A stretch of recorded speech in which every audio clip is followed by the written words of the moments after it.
1670. If you want to chime in, go ahead and do it. 877-867-1670. We were talking some Bucks basketball. Are you? Many of you seem to be of the ilk. Wake me when it's postseason. Wake me when it's postseason.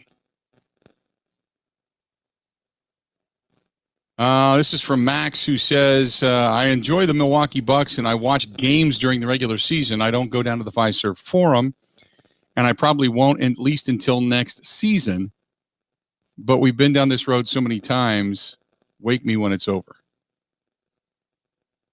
Rudy says, love Bucks basketball. Can't wait for the postseason. This is going to be the year. Not that I'm a believer. I just feel that they're due. That's from Rudy. Rudy listening to us, by the way, in Viroqua. WVRQ 1360 in Viroqua. Tell Ernie we said hi out there, too. I know Ernie listens to the program, but tell Ernie we say hi. Ernie's a good dude, man. Airbuck loves the Milwaukee Bucks. Says what PJ Tucker's going to bring to the table is going to be a big-time defensive presence. I think Chris Middleton's shooting woes are going to be behind him, and I believe that the tray is going to start dropping. Feel good about the Milwaukee Bucks. He also says that look for the Brooklyn Nets to be injured continuously. They're an older team that just can't stay healthy. Embiid's loss is big for Philadelphia. They're not going to be able to keep up with the Bucks either. There you go. 877-867-1670. Good stuff. What else do we have here for you? This is Bill. Bill says, love Bucks basketball, but not a fan of the postseason until they get to the Eastern Conference Finals. Then it'll get exciting. Do you think Budenholzer is gone if they can't get past the Eastern Conference Finals again this year? I don't think he's gone. If it just depends on how they get beat. I mean, if they now this is going back to if indeed they get bounced. Okay. If they get bounced out of the Eastern Conference Finals, how do they get beat? Do they get beat in the same fashion where they have issues with, we'll say, defense, and they can't defend the three, and they're not hitting the three, and they're not, their open shots are just not the way, they're not falling, and we're witnessing a team again that's just getting basically out hustled up and down the floor, where they get off to a good start, and then they go down by 20, and then they expel all their energy coming back, and then the next thing you know, all of a sudden, they're struggling again. That's one thing. But if they lose because of injury, if they lose because it's a slugfest, if they lose, in 7 games, in a close, tight one, where they just get outplayed, all of that comes into play. All of that needs to come into play. 877-867-1670, 877-867-1670. Oh, okay. This is what's great about doing the show at home and our connection with our friends from Spectrum. So I just got a text message says the entire node, whatever that means, I would assume that it's kind of like the pole or something, or whatever their big supply pod is. The whole thing is down. So that's why we went off the air. And I would sit here and I can't even watch the NCAA tournament because all the screens are frozen in the studio. Everything's frozen up. So I get the word that they're working on it, which is why, thank God, we've got Trevor, our engineer, who gives us the backup plan. And then we've got another backup plan thanks to Verizon Wireless. So we're floating completely on wireless now. And you're still getting the show delivered to you. How about that? The days of technology. Good stuff.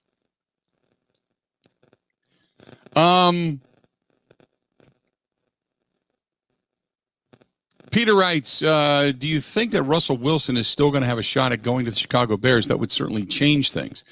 No, the Bears moved on. I mean, they signed Andy Dalton. Now, they may not. Yeah, if Russell Wilson still was a legitimate shot, then maybe I guess you still try to take that shot, because then you're getting what you would consider to be a Hall of Fame quarterback and you're stable.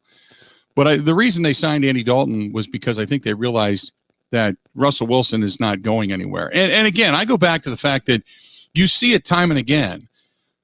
There's all the speculation by the media. Russell Wilson has never said anything publicly like he wants to be traded. His agent has said they want to remain in Seattle. So I'm not thinking that Russell Wilson is going anywhere. 877-867-1670. Chime in.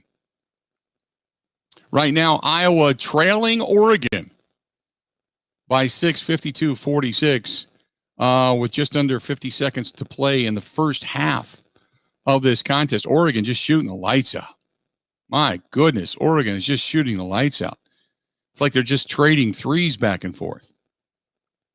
Coming up, the next game to get underway today is going to be Oklahoma, the 8th seed. The Sooners taking on the Bulldogs of Gonzaga. Then you've got, this is a good one. I'm looking forward to this one. It's 4:15 Central Time. Abilene Christian and UCLA, the 14 seed and the 11 seed. They go at it. Both of those teams advancing. Ohio, the 13 seed, the Bobcats, taking on the 5 seed, Creighton. And as I had mentioned, boy, if Ohio wins this game, look for a party over there on the Ohio campus over there in Athens, Ohio. Those people can drink. Holy moly. Then you got number 8 LSU, 6:10 tonight, taking on number 1 seed Michigan out of the Big Ten. You got 6:45 Colorado, the Buffaloes, and the Florida State Seminoles tonight, a 5-4 matchup. Then the other Big Ten representative, Maryland, it takes on number 2 Alabama, 7:45, 8:40 tonight. USC and number 3 Kansas. A full day of college hoops that are underway, and we're just kind of waiting. There's 14 seconds remaining in the first half of that game, and it's 46-54 or 54-46 Iowa trailing right now. So there you go. Kinger says, go Alabama.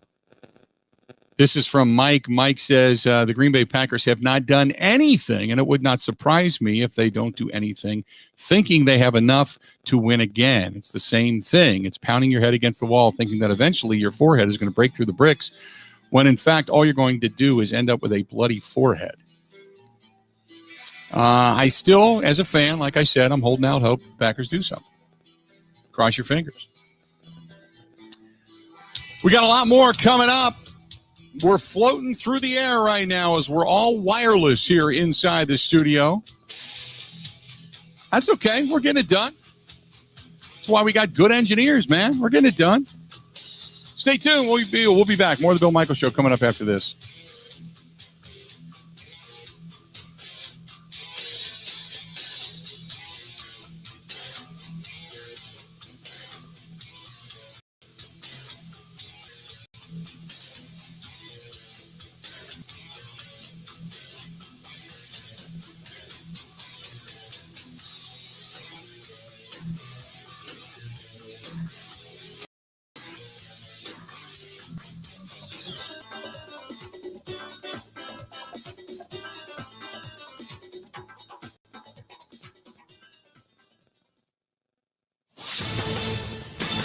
This is a Wisconsin Sports Zone update. Well, the Wisconsin basketball team season is done. That's after a 76-63 loss to top-seeded Baylor yesterday afternoon in the round of 32. The stats of the two teams were pretty similar, except for one very important one, turnovers. Badgers had 14 that Baylor turned into 16 points, while the Bears had just 4 that Wisconsin turned into 2 points. Coach Greg Gard said the numbers speak for themselves. Well, obviously the numbers tell us we turn the ball over higher than normal, and to obviously a team like that, we've got to maximize possessions. So I thought we got a little sped up early, tried to play a little too fast at times. Second half was a little bit better, but obviously 14 is double about what we've been averaging, and they do a good job. Wisconsin now hits an offseason of uncertainty as seniors will be allowed to return for another year if they choose. Badgers have 6 seniors, though no one is expecting more than 1 or 2, if that, to come back. Demetric Trice has already thanked fans and is on to the next chapter of his life. Gard said he would give guys some time to think before talking to them about returning. Wouldn't make any guesses on who would be back. Turn to the Bucks. They will take on the Pacers tonight at Fiserv Forum as they look for their 7th straight win. Hey, honey, how was your day? Well, I brought home a delicious dinner and possibly $10K. That's $10,000. That's a good day. It's Quick Trip's take-home meals sweepstakes. Try our chicken bacon mac and cheese, spicy chicken penny, spaghetti, and more. Buy with your rewards card, and you could win 10 grand. No purchase necessary. See stores for details. Dinner, fresh from our kitchen to heat and eat in yours. But let's be honest, they had me at 10K. The take-home meal sweepstakes from Quick Trip. We got dinner covered. Well, the Brewers back in action this afternoon at spring training as they take on Cleveland opening day a week from Thursday. And the Wisconsin men's hockey team, the number one seed in the East region of the NCAA tournament, they will take on Bemidji State in the regional semifinal on Friday in Connecticut. With this Wisconsin Sports Zone Network update, I'm Zach Heilprin.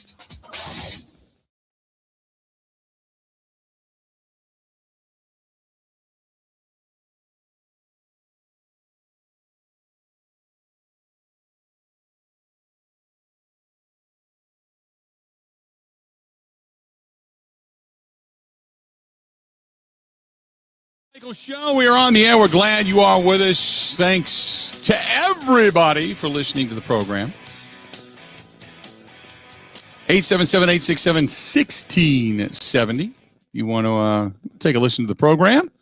Do it on many of our fine affiliates. Thanks to our friends out at the Zone in Madison, 1670 AM, 96.7 FM. Go to Rice Lake, WJMC, 1240 AM.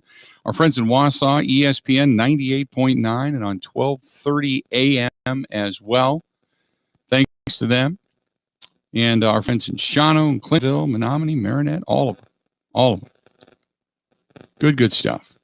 Just enjoy it. Brewers took it on the chin yesterday to the Seattle Mariners. Boxberger takes the loss, 3-1. They ended up getting beat. 1 run on 5 hits is all they were able to muster. Today, taking on the Cleveland Indians. The Brewers are meeting the Indians for the second of 2 games this spring. Today's contest is going to be 9 innings, by the way. The Indians won the first couple of times. 5-1 on the 4th. That was in Phoenix. The Brewers and the Indians play during the regular season. That is from September 9th through the 12th. They play in Cleveland, remember. Today, by the way, we got a birthday. Daniel Robertson celebrates his 27th birthday today for the Milwaukee Brewers. Brandon Woodruff, as we all know, has been announced as the opening day starter. So really, there's not a whole lot of news coming out of Brewers camp. Other than the fact that the length of the games scheduled between or from here on out, I should say, are going to be 7 to 9 innings. 7 to 9 innings. So they're going to start extending and stretching those games out. The Brewers, like I mentioned, lost yesterday. They won 2 prior to that. They beat Arizona 9-3. Beat Cincinnati at Goodyear 4-1. So Suter getting the win in the Arizona game, Anderson getting the win in the Cincinnati game. So they've got Cleveland today. Brandon Woodruff back on the hill, making his 3rd spring training start this afternoon. And he's going to start on opening day, as we all know. Went 3-5 with a 3.05 ERA and 13 starts last season. He tied 3 others for the Major League lead in starts, by the way, and ranked among the National League leaders in innings pitched. And as far as batting average goes, the opponent's batting average was a mere 204 against him last year. He's been the man. So Brewers back at it. As we are now what is it? They're a week, 10 days away. So on the 25th, this Thursday, we will be 1 week away from the start of the baseball season. I have not figured out what we're going to do yet for the start. We're not going to be on site. Okay. They're not doing that. They're not allowing a bunch of broadcast stations and such on site this year. There's a select few, and that's about the extent of it. So we're not going to be on site. I still have extended the offer. If Ebo and crew want to come here and do the show, we can open up the tiki bar. If the weather looks warm, I suggest we do that. If the weather's crappy, well, then we'll just kind of hang at the house and hang at the homesteads and just wait for better times. But if the weather is going to be promising, say we get a day like we had over the weekend. We had 2 straight days of really nice weather. It was in the 60s, at least where I'm at. I think out in Madison is just as warm, if not a little bit warmer. It was like 63, 64. It was 61, 62 here, sunshine. It was really nice and very little wind. Saturday was a little bit windy, but yesterday was really nice. Really nice. Today it's in the 60s as well. It's like 63 right now, as a matter of fact. And a little bit overcast, but not bad. We're supposed to get some rain tonight and into tomorrow. But I'm, God, just every time we've had snow as late as May 13th or something like that. So I'm a little bit hesitant about ripping the cover off of the tiki bar and then putting the new thatch up there. I'm just, but I started cleaning it up over the weekend. I got out there and I started scraping a few things down, cleaning up the grill, wiping down the cabinetry. You know, I haven't plugged in the refrigerator yet, and I haven't stocked it yet, but that's coming. That's coming. So, and then this year, thinking about adding a little bit of a stair back there, stair for bottles. So you got 3 or 4 different levels of bottles that you can put out there for the full bar effect. It's kind of doing it a step at a time, but I'm anxious. I can't wait to get that thing open and running. Cannot wait. 877-867-1670. You want to chime in? Let's do it. Steve, our good buddy, writes, hey, happy Monday. I don't think I'm alone by saying my bracket is busted big time. I should know better than to pick the Big Ten so heavily. I still have Michigan winning it all, which means they are the next to go.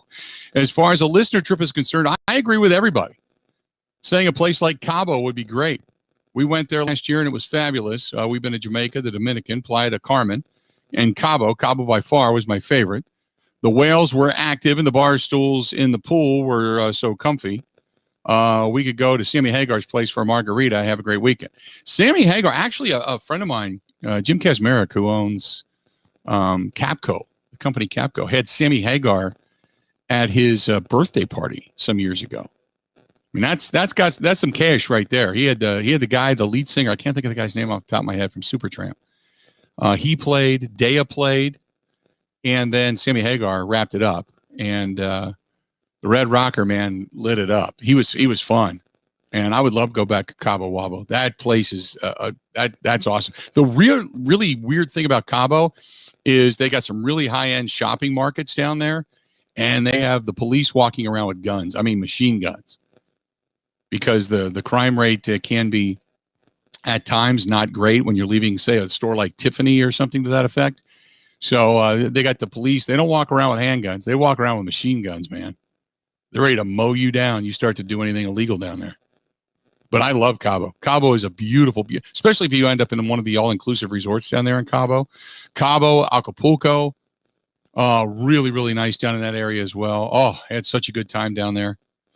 So, yeah, that might be something we would think about, too. That might not be a bad way to go. Joe says, have you ever thought about just a simple Vegas trip? We could all lay by the pool. Is the Hard Rock still open? No, the Hard Rock closed, didn't it? The Hard Rock closed. I think the Hard Rock is either being renovated or out of business. One of the two. I think the Hard Rock's being renovated.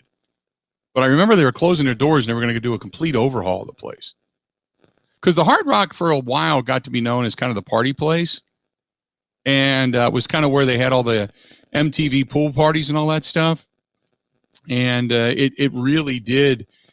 That was more of the under 40 crowd that was partying there, and its reputation started to go down. So they closed it down. They were going to do some renovation. So I don't know if the Hard Rock's even open anymore. Bally's is a great place. I love the Bellagio. That place is just flat out fantastic. There's a lot of really nice hotels out there. The Venetian is beautiful too. But the last couple of times I've been there, it was the MGM. But the last time I was in Vegas was for a wedding. I went and it was actually for a real wedding. It wasn't for one of those Elvis Chapel weddings. It was the groom's bride, the fiance. Her family was from Vegas. They had all grown up there. So it wasn't one of those crazy quickie weddings. Clarence writes in the email inbox, said the Badgers had a good season, not a great season. They ended on a high note. I didn't think they'd get the win over North Carolina. Good to see them beat Roy Williams. At least they played hard. Baylor was just a hell of a team. Too many turnovers and not being able to shoot from the outside ultimately did them in, but that was a foreshadowing from what we saw at the end of the season. I think Greg Gard's going to have a bounce back year next year. Book it. If we were going to go away on a trip, What about Cabo, which we just mentioned, Playa del Carmen, or what about St. Martin?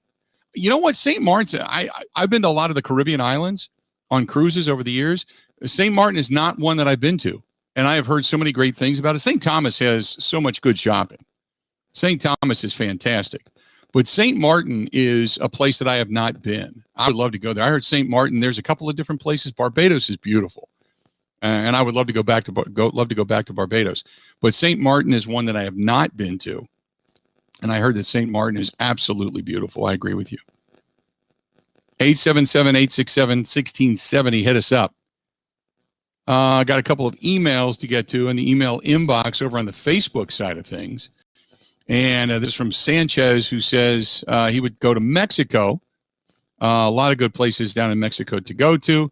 And then James says, if I'm going to go away, I would like to go away to the Keys, which is another place that I had mentioned. He said, or an Italy trip sounds fabulous. What about the Paris, France? We could go make fun of the French. They hate us.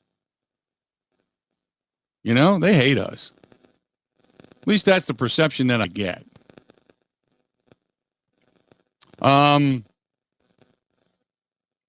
Mike says, love listening to you when I'm back out on the road for work. You do a great job. Thank you, Mike. Cody says, horrible take on giving the Badgers a pass. They were a team that was expected to win the Big Ten, and they didn't.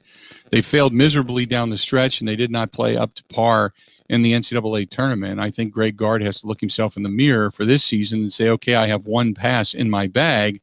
After that, if it's a repeat of next year, then I think it's time to start thinking about a change. That is from Cody.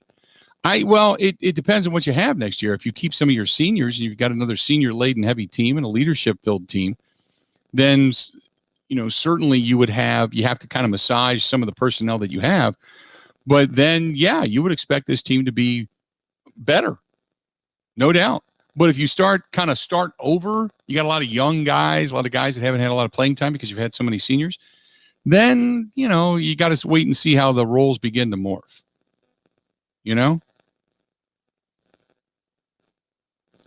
This is from Ronald, says, Bill, I see you found somebody that is awesome. Yes, I did. Kristen is quite the girl. She's beautiful and awesome, and we have a lot of fun together. He says, glad to see things are looking up for you. I love the show. Big fan. I'm listening now to your show from today while I'm at work. Thanks for making the day with the show and the attitude. Kindness. He says, go Michigan, go Big Ten. This is from Jake, who says, do you think the Bucs have any more moves? I can't judge till they find out about the guys that they are bringing in, how they are going to fit, but I think they need to make one more move. Can they find a shooter? Doubt it. I mean, when it comes to just a really good shooter, this is what it is.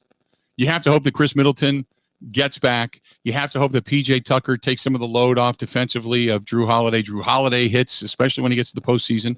Giannis is Giannis, and Lopez. And I think the guy that can still be the X factor in all of this, if he hits, is Dante DiVincenzo. I mean, that's supposed to be his game, hitting from the outside. And if he gets exponentially better or just starts to get into a rhythm come the postseason, he can kind of be the X factor in all of this. I believe that. But he's got to hit. He's got to hit. Chris says, Puerto Rico is where I'd look at some property. Kinger says, Ebo should bring Charlie to the Big Unit's house for the opening day party. See, I've been saying that. We got to throw a little party here. And again, we'll start to get down to the countdown of opening day weather-wise by probably Thursday. And then I'll let you know what we're going to be doing. As it gets closer, if it looks like it's going to be in the 60s, we may take the show outside. Do it right there. I could open up the Tiki Bar over the weekend and then do it right there at the Tiki Bar. Have one of those Al Capone roasts thrown on the grill. Oh, I was down at Robert's Specialty Meats seeing Paul Robert the other day. Oh, so good. So good. This portion of the program brought to you by our good friends over there at Quick Trip. And March Madness is upon us, as we know. And you could be winning a trip to the 2022 NCAA Final Four. You buy any 20-ounce Coke product or a Kitchen Cravings fried chicken product. When you're there and use that Quick Rewards card, you're automatically entered for a chance to win. You buy both of them at the same time. Oh, my goodness. They're giving you 10 extra bonus entries, no purchase necessary. See store for details. Quick Trip, they are the official fuel and convenience store sponsor of the Bill Michaels Sports Talk Network. Love me some Quick Trip. Stop there almost each and every day. As a matter of fact, I'm out of milk. I got to go there later on today after the show. Stay tuned. We got more of the Bill Michaels Show coming up next.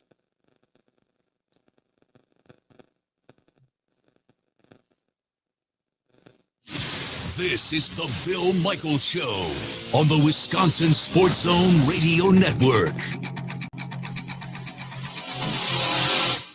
High fives, Wisconsin. Gina Della from Pella. What's the celebration? Pella Windows and Doors of Wisconsin was just named NARY's Distributor of the Year. That's a big deal. You're not kidding, but there's more. The International Builder Show just named Pella's new Easy Slide Operator Best Window and Door Product of the Year. Another Pella innovation that eliminates the repetitive cranking motion on casement and awning windows with an easy slide. A real blessing for those with hand and wrist issues. Why crank your windows when you can easy slide, right? But there's still more. Oh, you mean based on the 2019 Consumer Survey on leading national brands that Pella is rated #1 for highest value, highest quality. Yes, but there's still more. Now get 5 years, no interest, plus 5 months, no first payment. Pella now, pay later. High five all around. But only through March 31st. Set your free consultation today at PellaWI.com/radio or 855-PELLA-WI.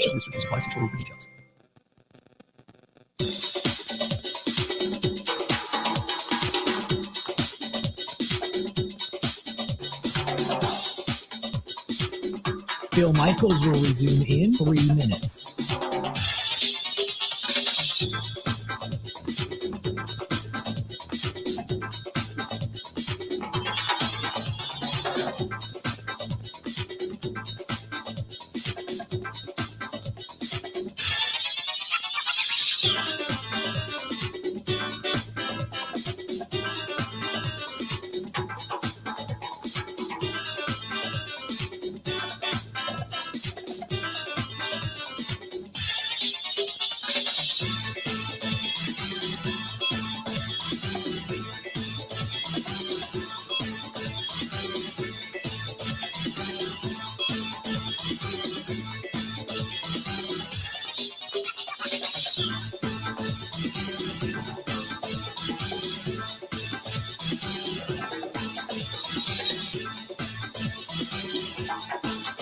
Bill Michaels will resume in 2 minutes.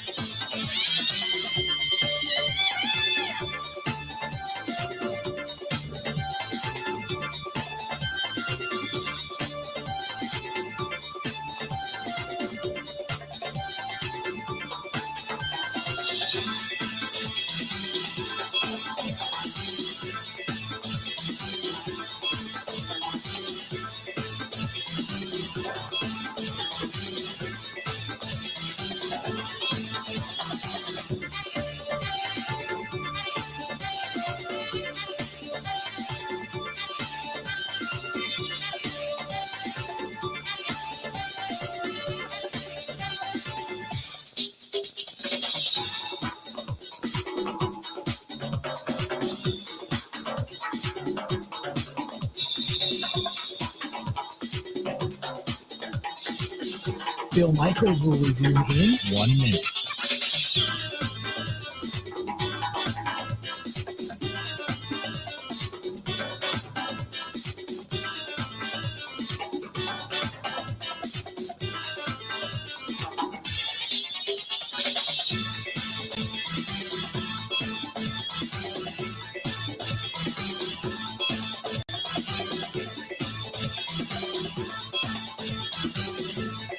Bill Michaels will resume in 30 seconds.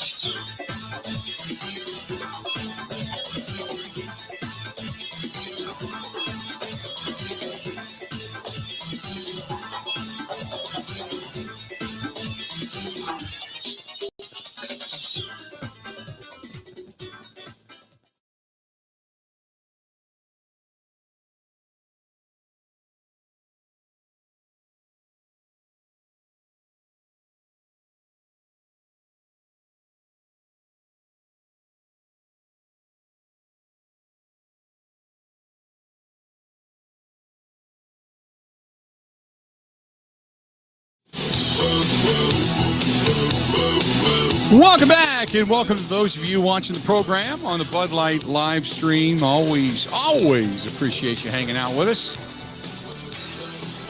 Thanks for being here today. 877-867-1670, 877-867-1670. If you want to be a part of the program, go ahead and do so, 877-867-1670. This is from Marcy. Marcy says, how many fans are they going to allow in Lucas Oil Stadium for the Final Four? I can't remember how many they're going to put in there. It's not going to be capacity, obviously. I don't know how many. I'm going to have to go back and look. It's not 50% either. It might be like 20% or something like that, a few thousand that they're going to put in there. It's not going to be many. It's not going to be many at all. So I would effort to say that, I want to say, I want to say maybe something to the effect of, 2 to 3, maybe 4,000. I mean, I could be wrong, but I'm just trying to remember off the top of my head. If anybody remembers, let me know what they're putting in there. But it's not going to be many. It's not going to be many. This is from Packer Dave, who says, do you think that the Green Bay Packers are just out of money and out of patience? There has to be more going on behind the scenes. Why they're not restructuring Aaron Rodgers' contract is beyond me. Do you think Rodgers is that big of a pain in the ass behind the scenes that they just want to get rid of him?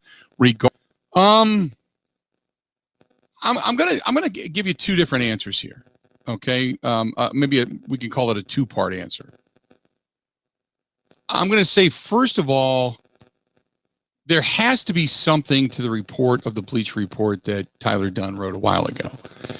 When you read the quote in that article that said Mark Murphy had called Aaron Rodgers and said, okay, we're making the move, don't be the problem. Okay? That came from somewhere.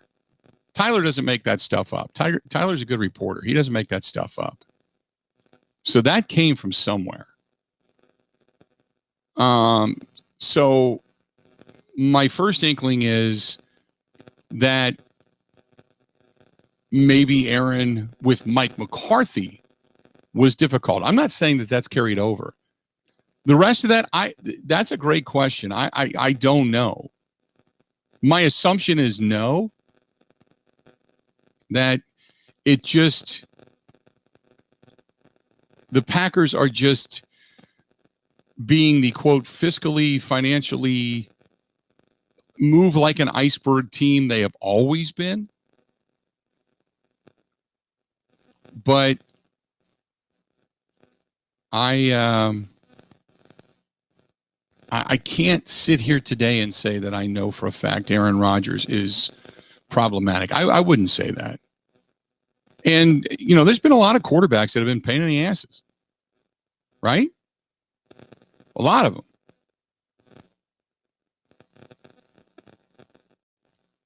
So I'm not going to go there. Scott says, we live here south of La Crosse. The Robins have only got snow on 2 times.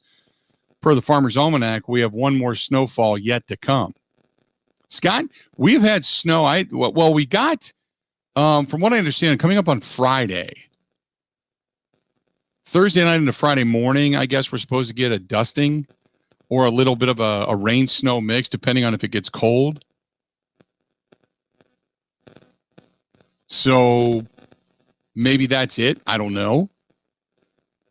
But I don't care if we get snow this weekend. First of all, the ground is warmed up. So most of that snow is not even going to stick, even if it does snow. And secondly, okay, I don't really care too much about the weekend weather-wise. What I care about is a week from Thursday. Is it going to be warm? And if it's warm out, then we're going outside. Chris says, if we're going to go on a trip, don't make it Vegas. Been there so many times, I can take it or leave it. Puerto Rico, that's the way to go. Another one saying you got to make it an island resort for all of us people who can't afford the world travel. So what is the price point? That's my next question. What's the price point? What's the next that's the next step. What is the price point? So if we're going to do a trip, now don't give me like $500, okay? Because if you're going to go with airfare is anywhere from $250 to $450, okay? Depending on where you're flying out of and all that kind of stuff. So let's say we do the all-inclusive resort. All-inclusive. That's usually drinks, beer, that type of thing. So it's at least $1,500 to $2,300 a person, right? For 7 days, all inclusive down someplace where you're going to come home and you're going to have to go through a car wash to blast all the sand out of your crack, right? That kind of thing. I'm in for that. You know, I'm in for that. I do that in a heartbeat. Beginning the second half of that game, Oregon, they are just on fire. 65-51, Iowa falling to Oregon right now, down 14. Iowa has just called a timeout to say, hold up.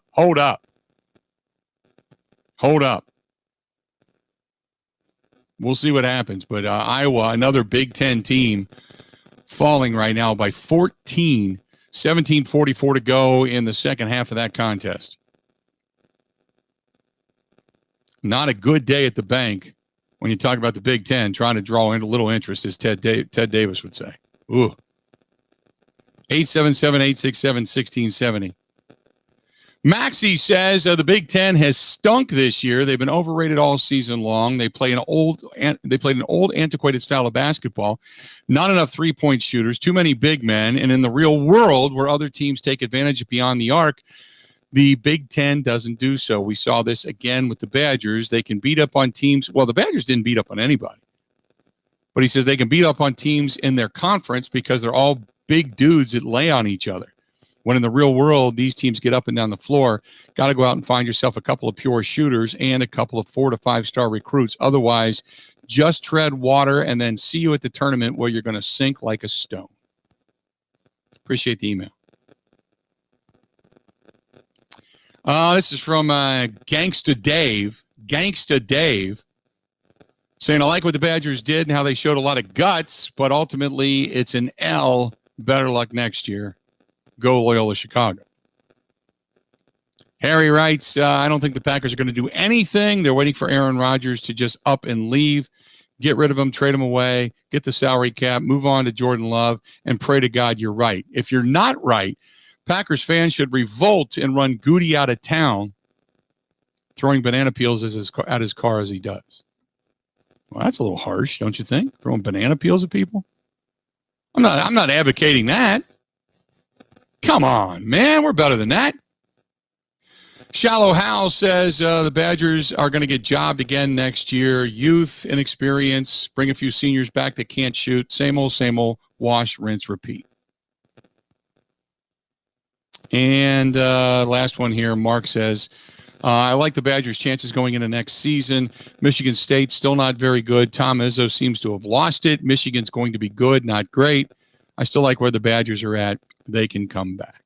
There you go. Good stuff. Appreciate it as always. When we come back, I do want to talk a little baseball. I want to talk a little more Bucks. I got some emails coming in regarding the Milwaukee Bucks. And some other stuff going on in the world that we want to kind of catch you up on. I've had more than a few emails regarding Deshaun Watson. We did cover that a little while ago, but in case you're just tuning in, there's more to the story. There's more to the story, as they say. We'll get back into that. Stay tuned. We got more of the Bill Michaels Show next.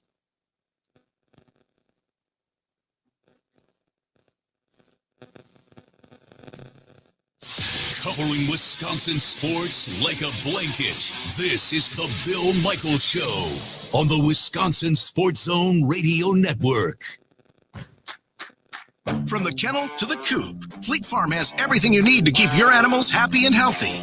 Whether you're training your pup to sit, mastering those retrieval skills, flipping your horse for competition, keeping the backyard birds well fed, or loving your pets like family. There's a reason people say, if Fleet Farm doesn't have it, I don't need it. Because we have it all. Fleet Farm, proudly serving the Midwest since 1955.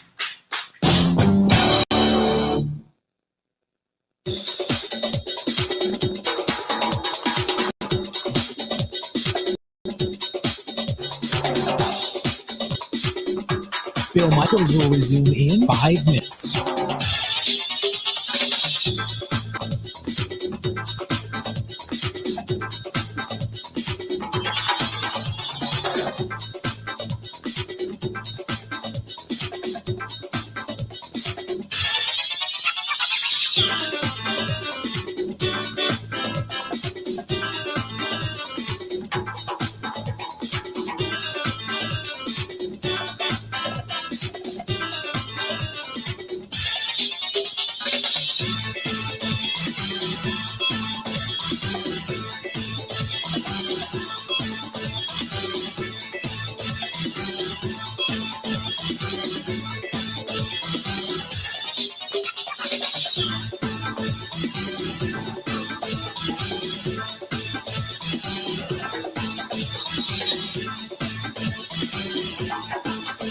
Bill Michaels will resume in 4 minutes.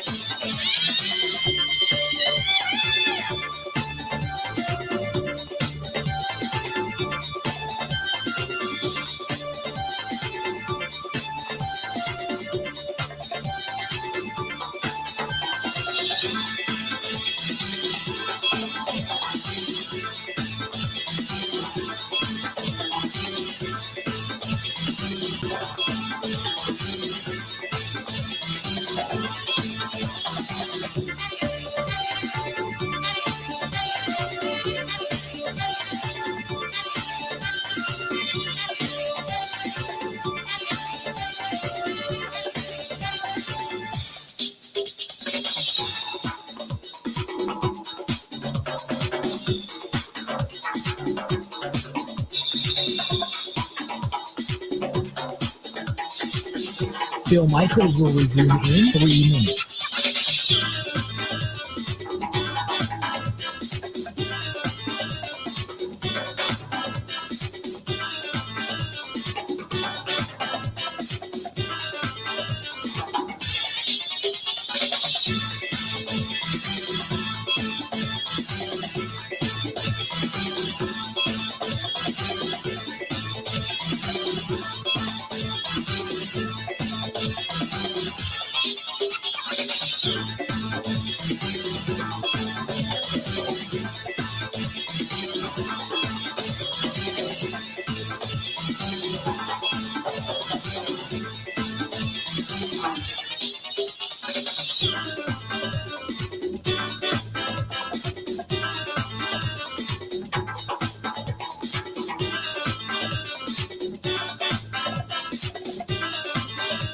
Bill Michaels will resume in 2 minutes.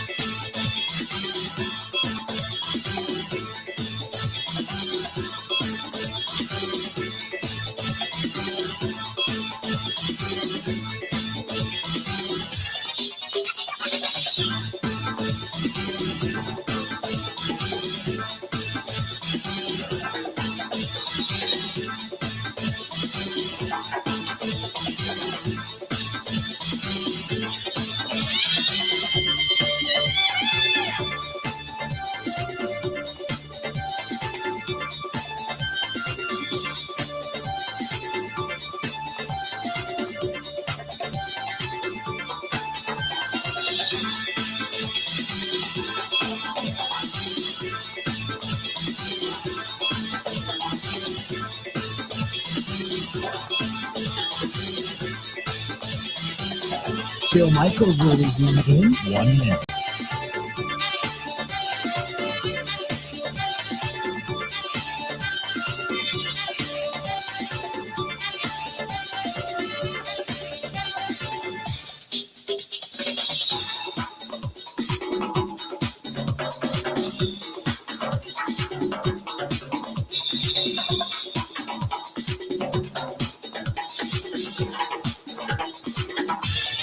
Bill Michaels will resume in 30 seconds.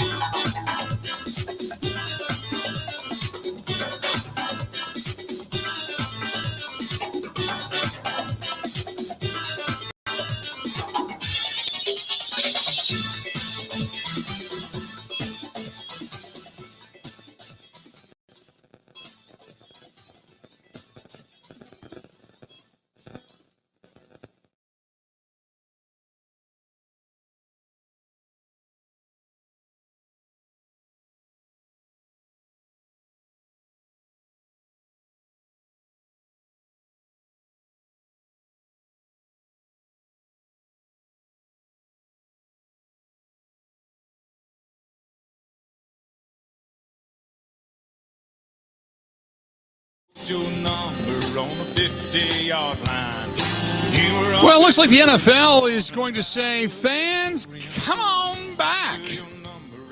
Good news as we continue to see things open up. The NFL making the announcement today that, yes, indeed, they're going to have fans at the draft. The draft is going to take place in Cleveland from April 29th through May 1st. And they're going to bring in a select number of prospects, fans, and media are going to be allowed to attend. The clubs are going to designate a number of draft ambassadors, as they call them, which are fans. And you're going to get front row seats. The ambassadors, if you will, are going to be vaccinated, must be vaccinated, and must wear masks. And they're going to, kind of build upon last year's virtual draft. And prospects are going to participate in the draft festivities remotely from their homes around the country. Remember last year, as they're calling out names, and everybody's doing the social distancing thing, and everybody's doing the mask thing, and everybody's supposed to be quarantined, stay at home.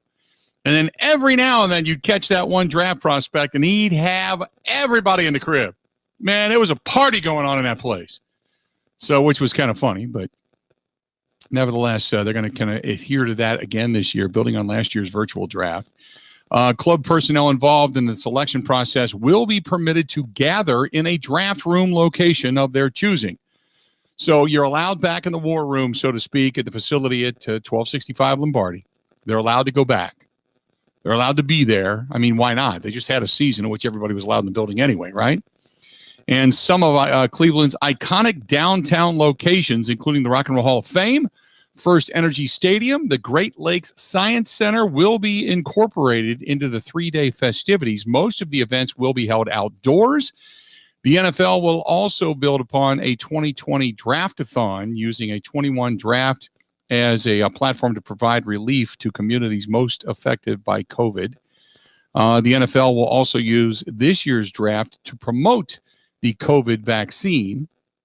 And the NFL notified their 32 teams earlier this month that they can return to their draft rooms for the draft. So we know that, Brian Gutekunst and company are all going to be hunkered down in the bowels, if you will, of Lambeau Field.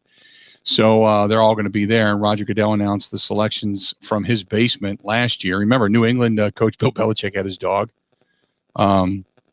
sitting at the table, which was, I mean, I know people hate Belichick, but I thought it was freaking fantastic. It was just awesome.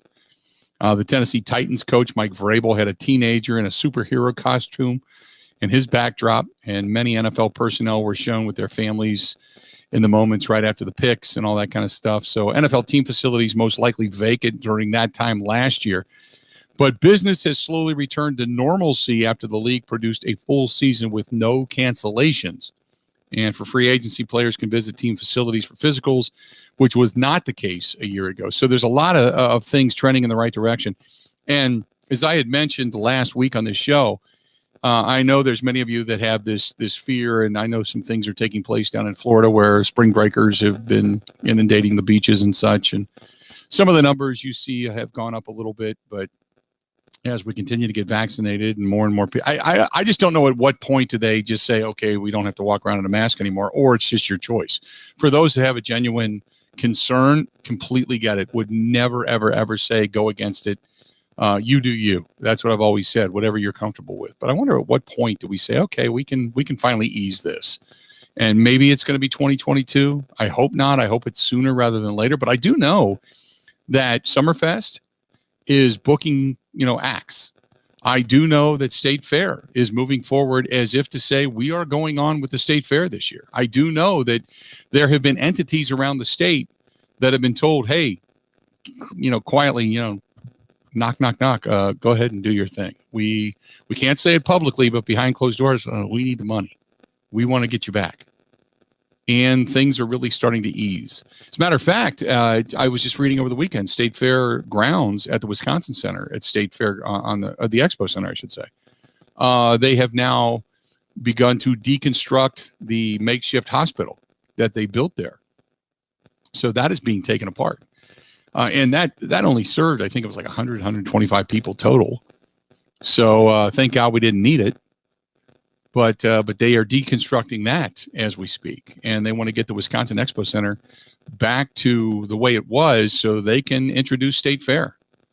I think a lot of people come summertime are going to say, I just saw that, as a matter of fact, in Illinois, I think Illinois, of all places where they've had such tight restrictions, they have given the okay for some of their fairs, the local fairs and state fairs and such, to take place.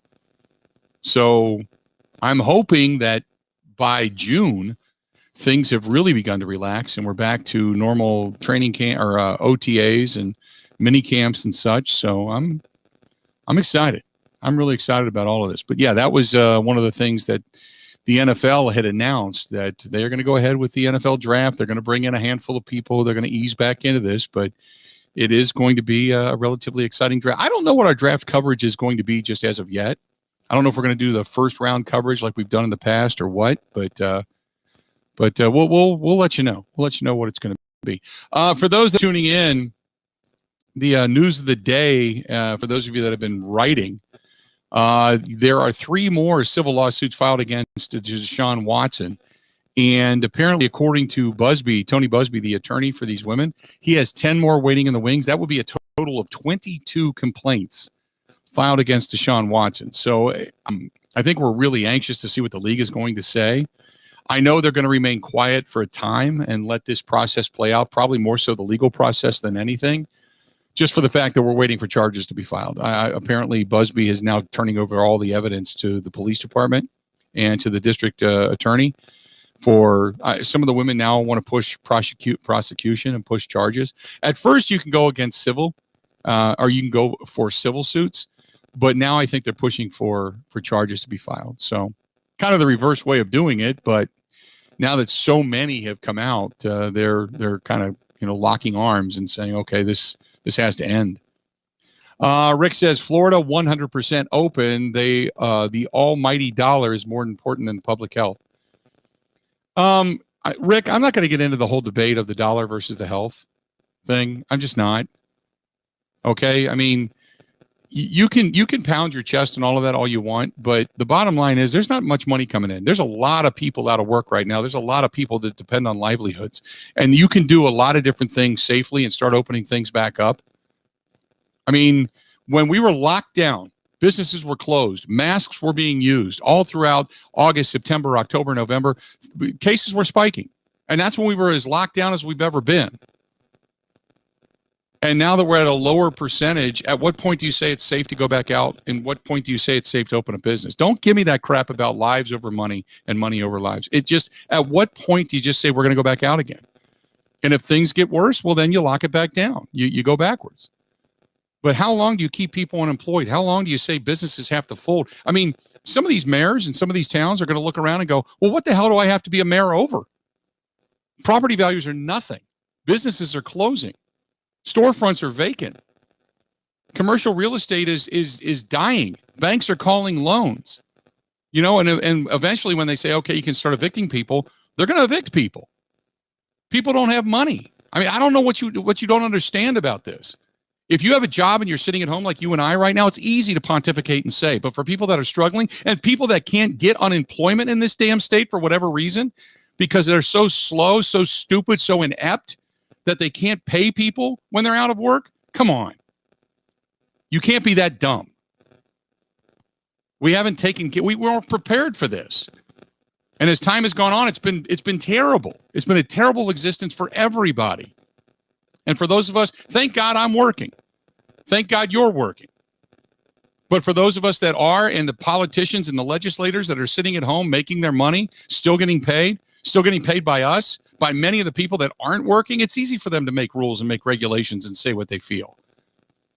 Because they don't have a vested interest in it, other than getting reelected.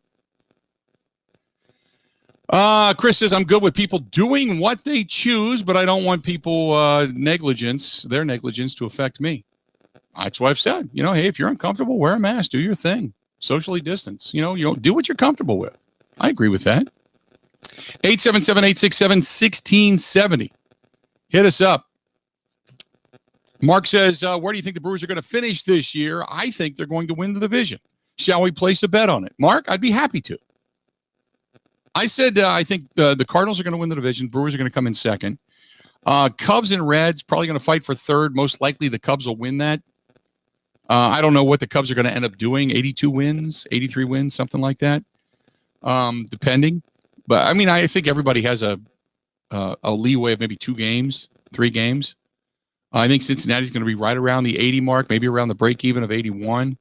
We'll wait and see. But I think, and then Pittsburgh, they're predicting 12 wins or something like that. Some terrible number for Pittsburgh. So I think Pittsburgh obviously is going to bring up the rear. I think it's going to be a battle for the top spot. I like what the Brewers have. I like what they have going on. And if they can just get the pitching to remain consistent and be as good as what we think it's going to be or could be, then I think they're going to be a really good baseball team. So, but I'll take you up on that. I don't mind. I'll throw you a beverage. I'll throw you a beverage, a hot fudge sundae, something like that out on it. A lot of big cash. I can't bet everybody, so. But if you want to do something like that, I'm good with that. Hit me up. thebillmichaels@gmail.com. That's thebillmichaels@gmail.com. We'll throw something down on it. I'm good with all of that. Stay tuned. We got more of the Bill Michaels Show coming up next.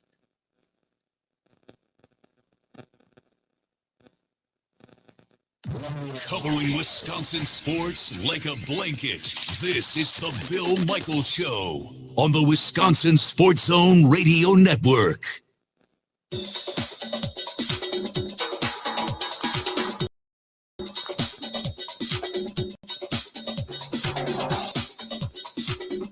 Bill Michaels will resume in 3 minutes.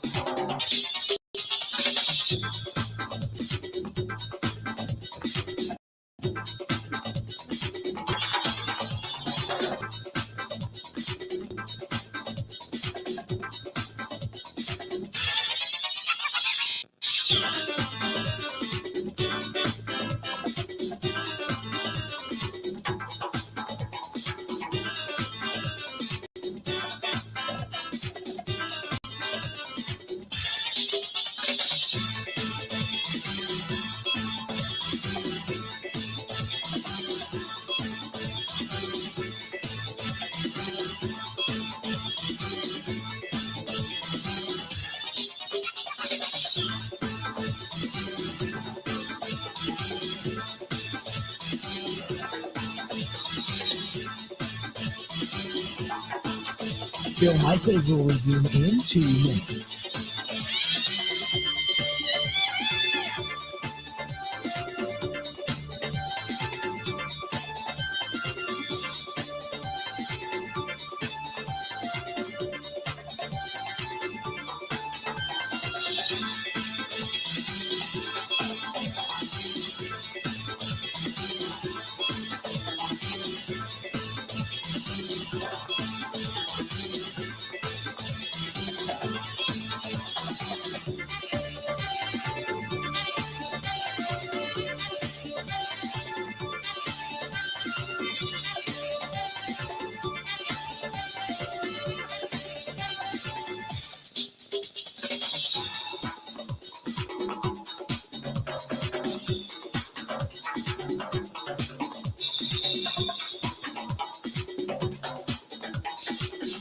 Bill Michaels will resume in 1 minute.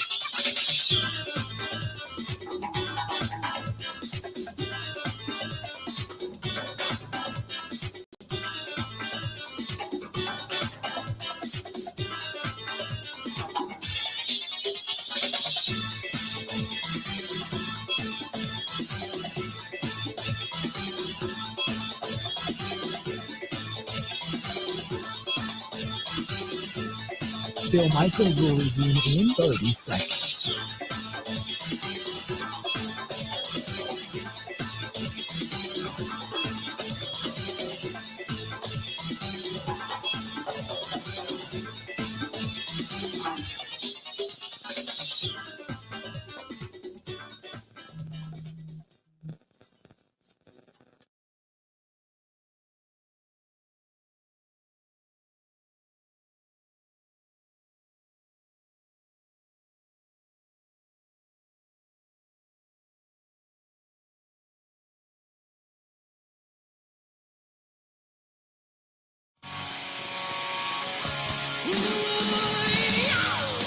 Hey, as the weather starts to warm up, and it is time to get back out to the grill. Get it all cleaned up, ready to go if it was packed away for the winter months. If you never stopped grilling, we raise our tongs to you. Yeah, boy. So here's what you do to get ready for the grilling season. To guarantee your supply of farm fresh beef from the summer months, for all the summer months that are yet to come. Get a hold of our friends at ScholeseyFamilyBeef.com. ScholeseyFamilyBeef.com. You can purchase a 6-month or a 12-month subscription during the month of March. So we got a little bit of time left on this thing at ScholeseyFamilyBeef.com, and they're going to send you a free pound of ground beef in every month's subscription. That's right. A free pound of ground beef. Breakfast meats, sausage, bacon, all the links. They're all available now, too. That's right. Good stuff. Shipped from their family farm to your family table. It shows up at your door. It's packed in dry ice. Grab it off the porch or whatever.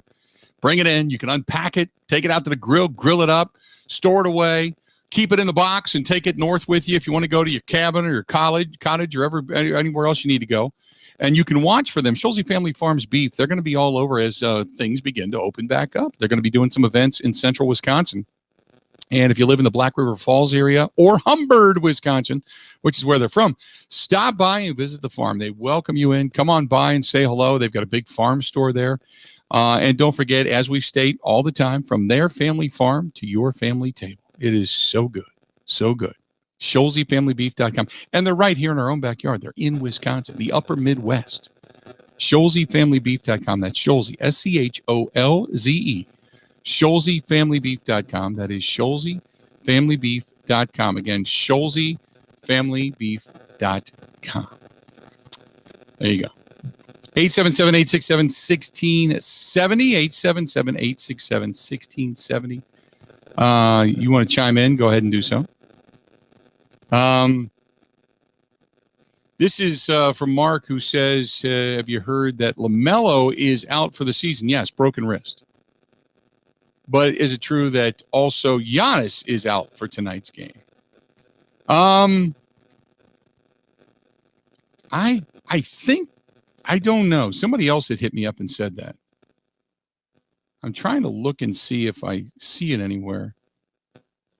I'll take a look and let you know for sure. But I don't know for sure. I believe it is. Chris is saying, yup. Kinger's saying, yup. I think I read that. And I just, I'll take their word for it as of right now. But yes, Giannis is out, according to Chris. Out of tonight's lineup. So anyway, we'll give you all the details coming up here shortly. Hey, don't forget, at the bottom of the hour, next hour, Tom Oates is going to be joining us. Tom Oates of the State Journal, going to talk with him about this Badgers team, this Badgers season. Also, we'll talk with him about this Packers team and get his thoughts as to what direction it is they're going. So we'll get into all of that coming up here at the bottom of the hour. Hey, by the way, for those of you getting COVID shots, did you read the story that Krispy Kreme is giving away donuts? That's right. Krispy Kreme offering free donuts if you walk in with a vaccine card. How about that? Krispy Kreme giving away the free original glazed donut. So starting today and lasting through December 31st, customers with a valid COVID-19 vaccine card get a free original glazed donut. To qualify, a customer must have received at least one of the 2 shots of the Moderna or Pfizer vaccine or 1 shot of the Johnson & Johnson vaccine and show the vaccine card. A vaccinated sticker does not qualify, by the way. So if you walk in and it says, I've been vaccinated, it doesn't cut the mustard.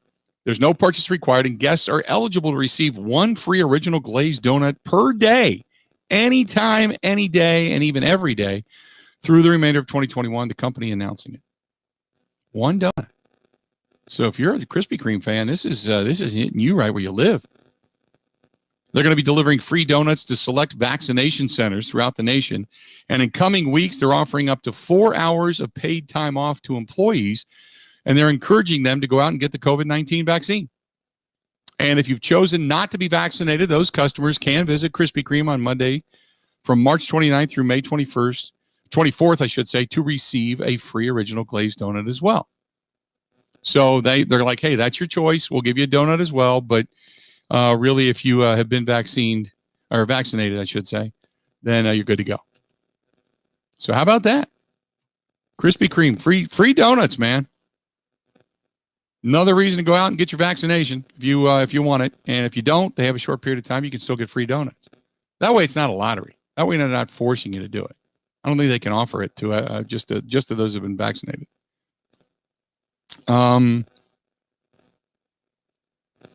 855-830-8648.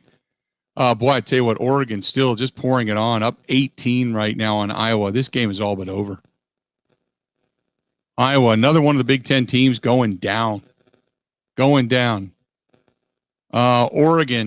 84-66 over Iowa as of right now. 84-66 over Iowa right now. Hey, look at that. We're back up and running. Nice. Well, I tell you what, I don't know what Spectrum does, but whenever something breaks down, they get back on it pretty quick. So there you go. Nice. We're back. We're back. Good stuff. Love it. Coming up later on today, which actually I believe probably starting here in about less than an hour, you got the game 2 of the day. Oklahoma, the number 8 seed, the Sooners against the Zags, the number 1 seed in the West Regional, taking place at Hinkle Fieldhouse. I love the fact that you got sunlight blowing through the windows at Hinkle Fieldhouse. You see that yesterday? The tournament? You got sunlight coming in. It's like, it's kind of like the windows at Miller Park or at American Family Field, when you get the windows later in the day for a day game. I like that. Watching the sunlight coming through Hinkle Fieldhouse. So they're going to be playing there.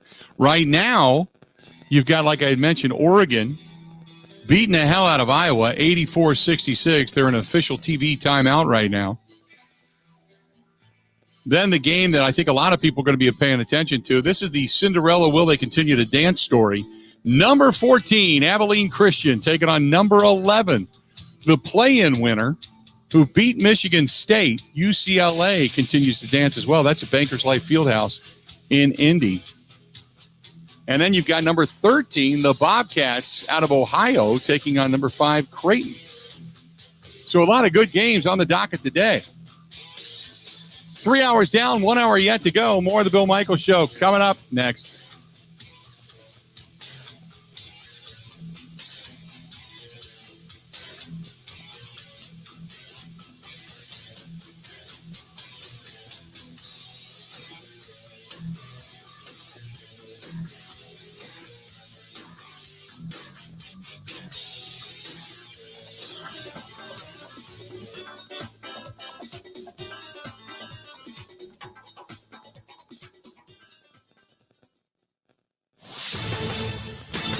This is a Wisconsin Sports Zone update. Well, the Wisconsin basketball team season is done. That's after a 76-63 loss to top-seeded Baylor yesterday.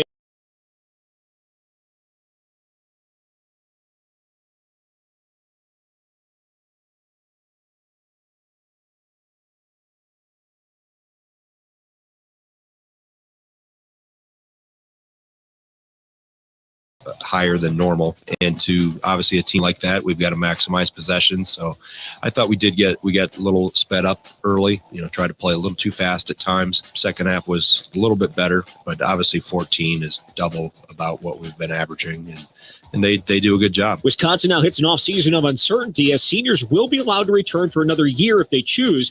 Badgers have 6 seniors, though no one is expecting more than 1 or 2, if that, to come back. Demetrius Trice has already thanked fans and is on to the next chapter of his life. Guard said he would give guys some time to think before talking to them about returning. Wouldn't make any guesses on who would be back. Turn to the Bucks. They will take on the Pacers tonight at Fiserv Forum as they look for their 7th straight win.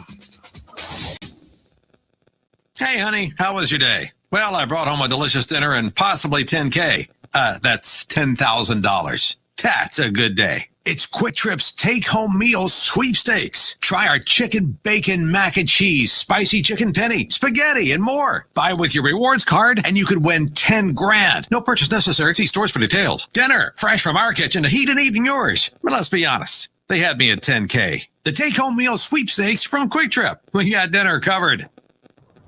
Well, the Brewers back in action this afternoon at spring training as they take on Cleveland, opening day a week from Thursday. And the Wisconsin men's hockey team, the number one seed in the East region of the NCAA tournament, they will take on Bemidji State in the regional semifinal on Friday in Connecticut. With this Wisconsin Sports Zone Network update, I'm Zach Heil.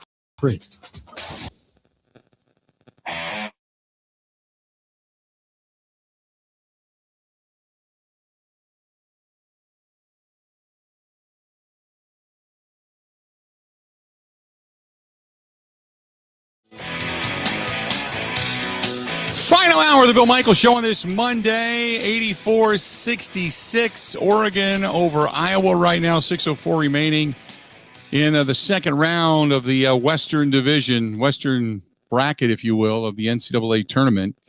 And you've got Oregon just putting it on Iowa. Another team right now out of the Big Ten that's just not faring very well. And there they go. They're now officially up by 20. This game's over. You can take Iowa. Iowa's out of the tournament. That's another loss. I'm writing in the bracket right now. It's another loss. Well, I tell you what, this has been a torturous bracket this year. Who's doing well in the bracket? Are you doing well? For all of you following on the Bud Light live stream, are you doing well? Kinger says, who's going to survive longer, Maryland or Michigan? Michigan's got a tough bout with LSU coming up, and Maryland getting number 2 Alabama. I mean, you would assume that Michigan would have the longer run. I mean, if today God, can you imagine if all 3 Big Ten teams lose today and the Big Ten is entirely out of the tournament?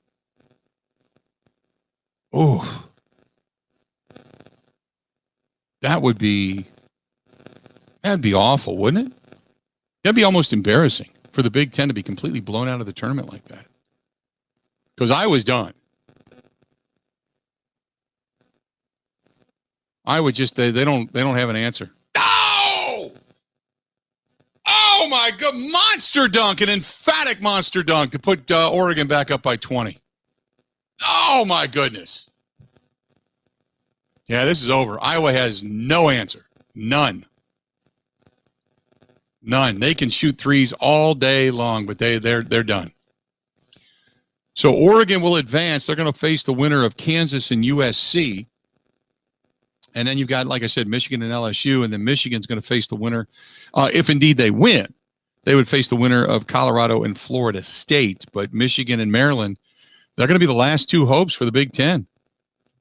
My goodness. What a tough turn of events. I give Iowa credit, man. They've cut it to 14 real quick. Couple of big threes, but I think it's too little too late. Going to be too little too late. 877-867-1670. You want to hit it? What does your bracket look like? What does your bracket look like right now?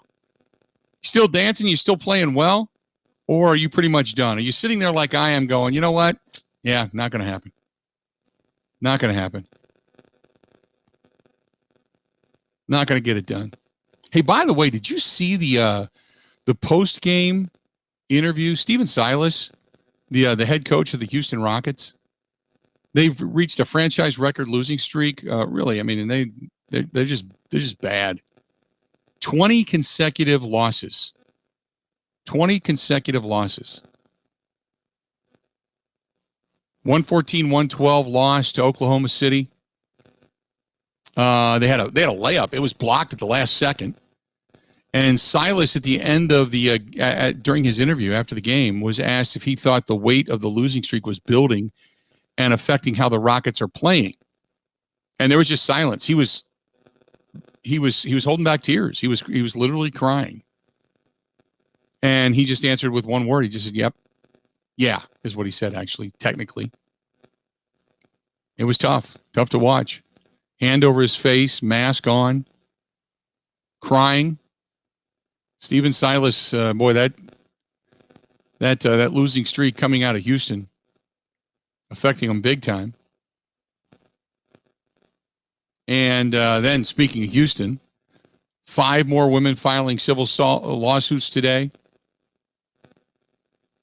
as Deshaun Watson he's now facing an array of sexual misconduct and assault claims in Harris County District Court. A dozen women now have gone ahead and begun to work with the police department and the district attorney. The claim stems from separate alleged incidents that go back from March of last year all the way up until today, when one of the women who filed the lawsuit alleges today that he was touching her and kind of hitting her with his junk in an incident less than 3 weeks ago. That was March 4th. March 4th. Watson originally broadly denied any wrongdoing in the statement on social media last week, but since then, everybody and their brother has come forward. Now this Tony Busby is the attorney for the women. Rusty Hardin, remember, he was the guy that was actually representing, I think, if I'm not mistaken, it was Roger Clemens for a long time in his high-profile steroid case. But Deshaun Watson hired Rusty Hardin. Hardin released a statement on Friday asking the public to, quote, keep an open mind before Watson issues a response to the allegations this week. Now, Hardin said, I'm extremely proud to represent Deshaun Watson and wholly stand behind him against what we believe are meritless allegations. That's what he has to say. The NFL also confirming again, they are indeed investigating this. They are indeed following all of this. They want all of the evidence. They want all of the accusations. They want depositions from the women, much like what's going to go through the legal system. And you better believe that the NFL is right there looking over the shoulders of the investigators, not necessarily to guide the investigation, but more so to see if the investigation has real validity. Because if it does, Deshaun Watson's not only looking at a suspension, he's looking at jail time if all this is true. So, and then the NFL obviously has decisions to make beyond that. I mean, I would say at this point, regardless, unless all the women drop all the cases and all the charges, I would say at this point, he's facing a stiff suspension. And a stiff suspension and fines, obviously, because he will not receive game checks for this. But I'll tell you this. I mean, you know who else is watching this? Women's groups. They're watching the NFL. In today's Me Too movement, man, a lot of them are going to be paying attention to what's going on in this particular case. And if there's even if there's one of these women that are 110% telling the truth, then he's in quite a bit of trouble.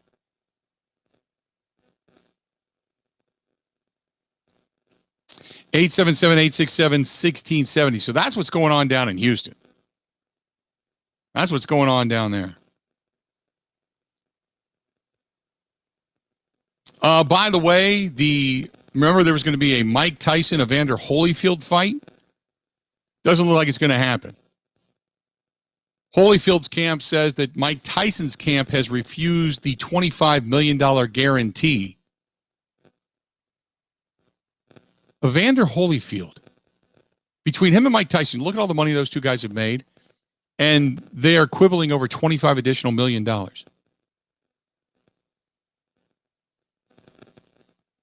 $25 million. Tyson's famously bit off Holyfield's ear, was disqualified during a fight in 1997.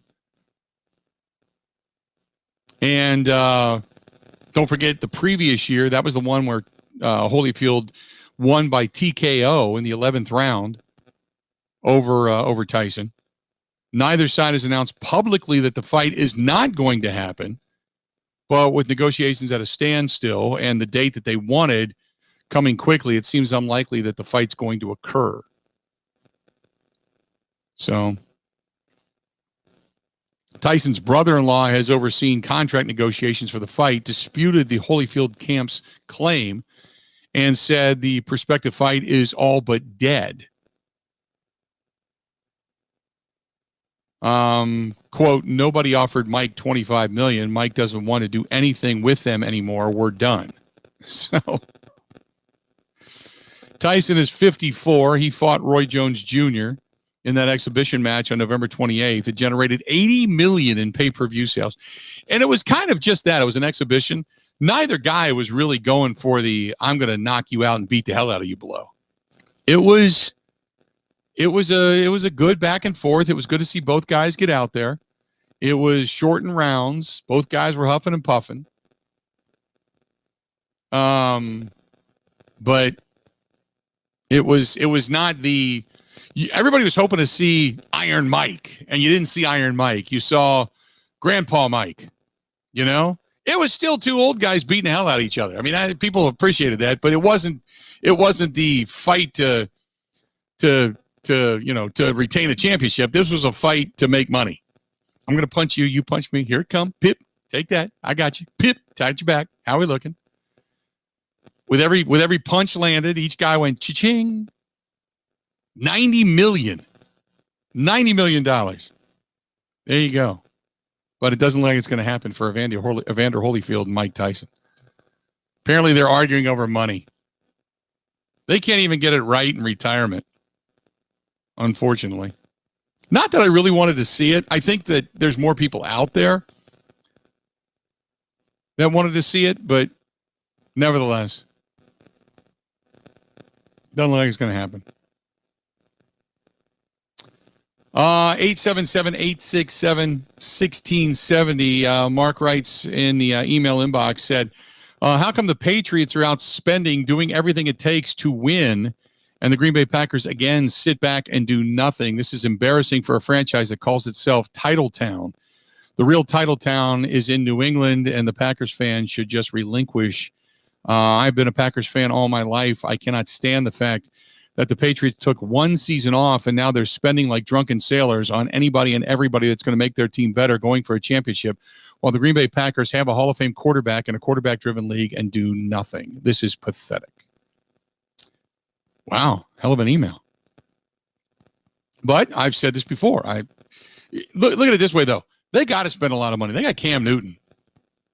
Cam Newton, even in the second year of his system with, Bill Belichick, he's still not that good. And quite honestly, I mean, the Patriots took a year off. They had a lot of guys opt out, and they've got a lot of, good contracts. They've got money. They've got money to spend. It's over. Oregon 95-80. 15 seconds to go. Oregon is going to advance. Yet another Big Ten team, highly rated, knocked out of the tournament. 15.3 seconds before the end, and that'll be all she wrote. As Iowa falls to Oregon, bringing the ball up court, and that's going to be the end of it. Maybe get one shot off, but that's more for the bettors than anything. And that's it. That's the final. 95-80. Iowa's reign has come to an end. They are knocked out of the NCAA tournament. And now it is Maryland and Michigan are all that remains out of once what was a strong. Let's do this. We'll step away. Here in about minutes. Hang in there. Tom Oates of the Wisconsin State Journal. He is going to join us at the bottom of the hour. More of the Bill Michaels Show next.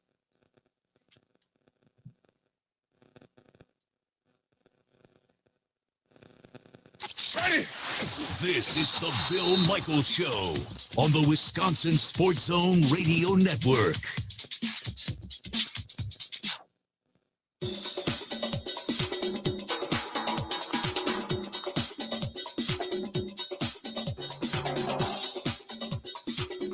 Bill Michaels will resume in 3 minutes.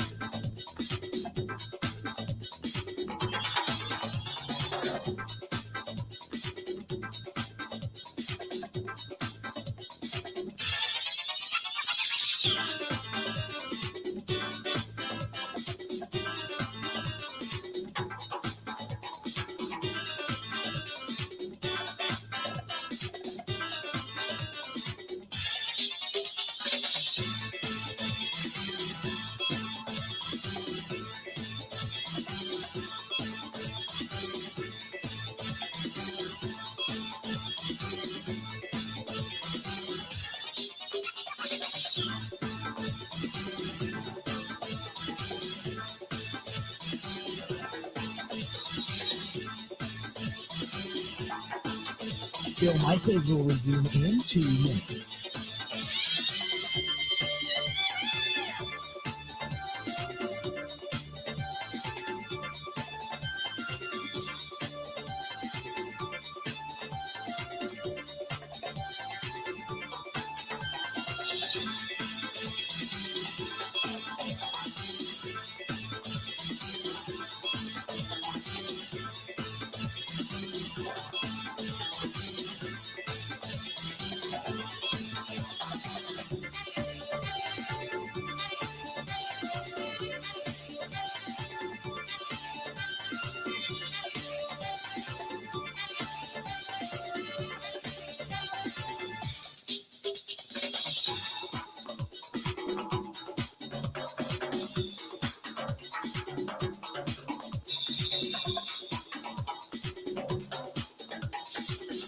Bill Michaels will resume in 1 minute.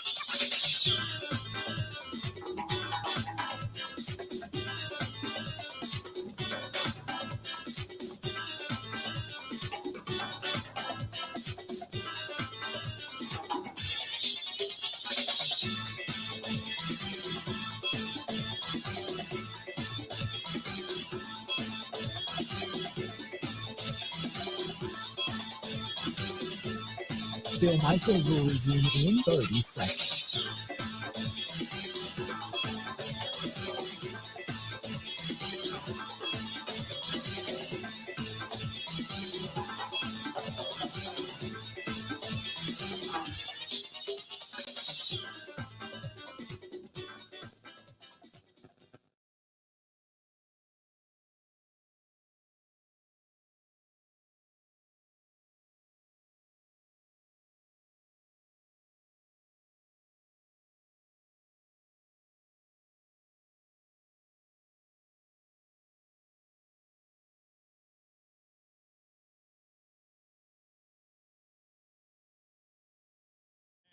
Come on, 6 o'clock news says somebody been So the shot. Brewers are only a week and a few days away from getting back to the regular season. Those designated hitter in the National League, and whether or not a guy like Daniel Vogelbach is in or out, Brad Boxberger, Jordan Zimmerman, have they done enough to be a part of the roster? Will Orlando Arcia or Luis Urias see time at shortstop? A lot of decisions still to be made.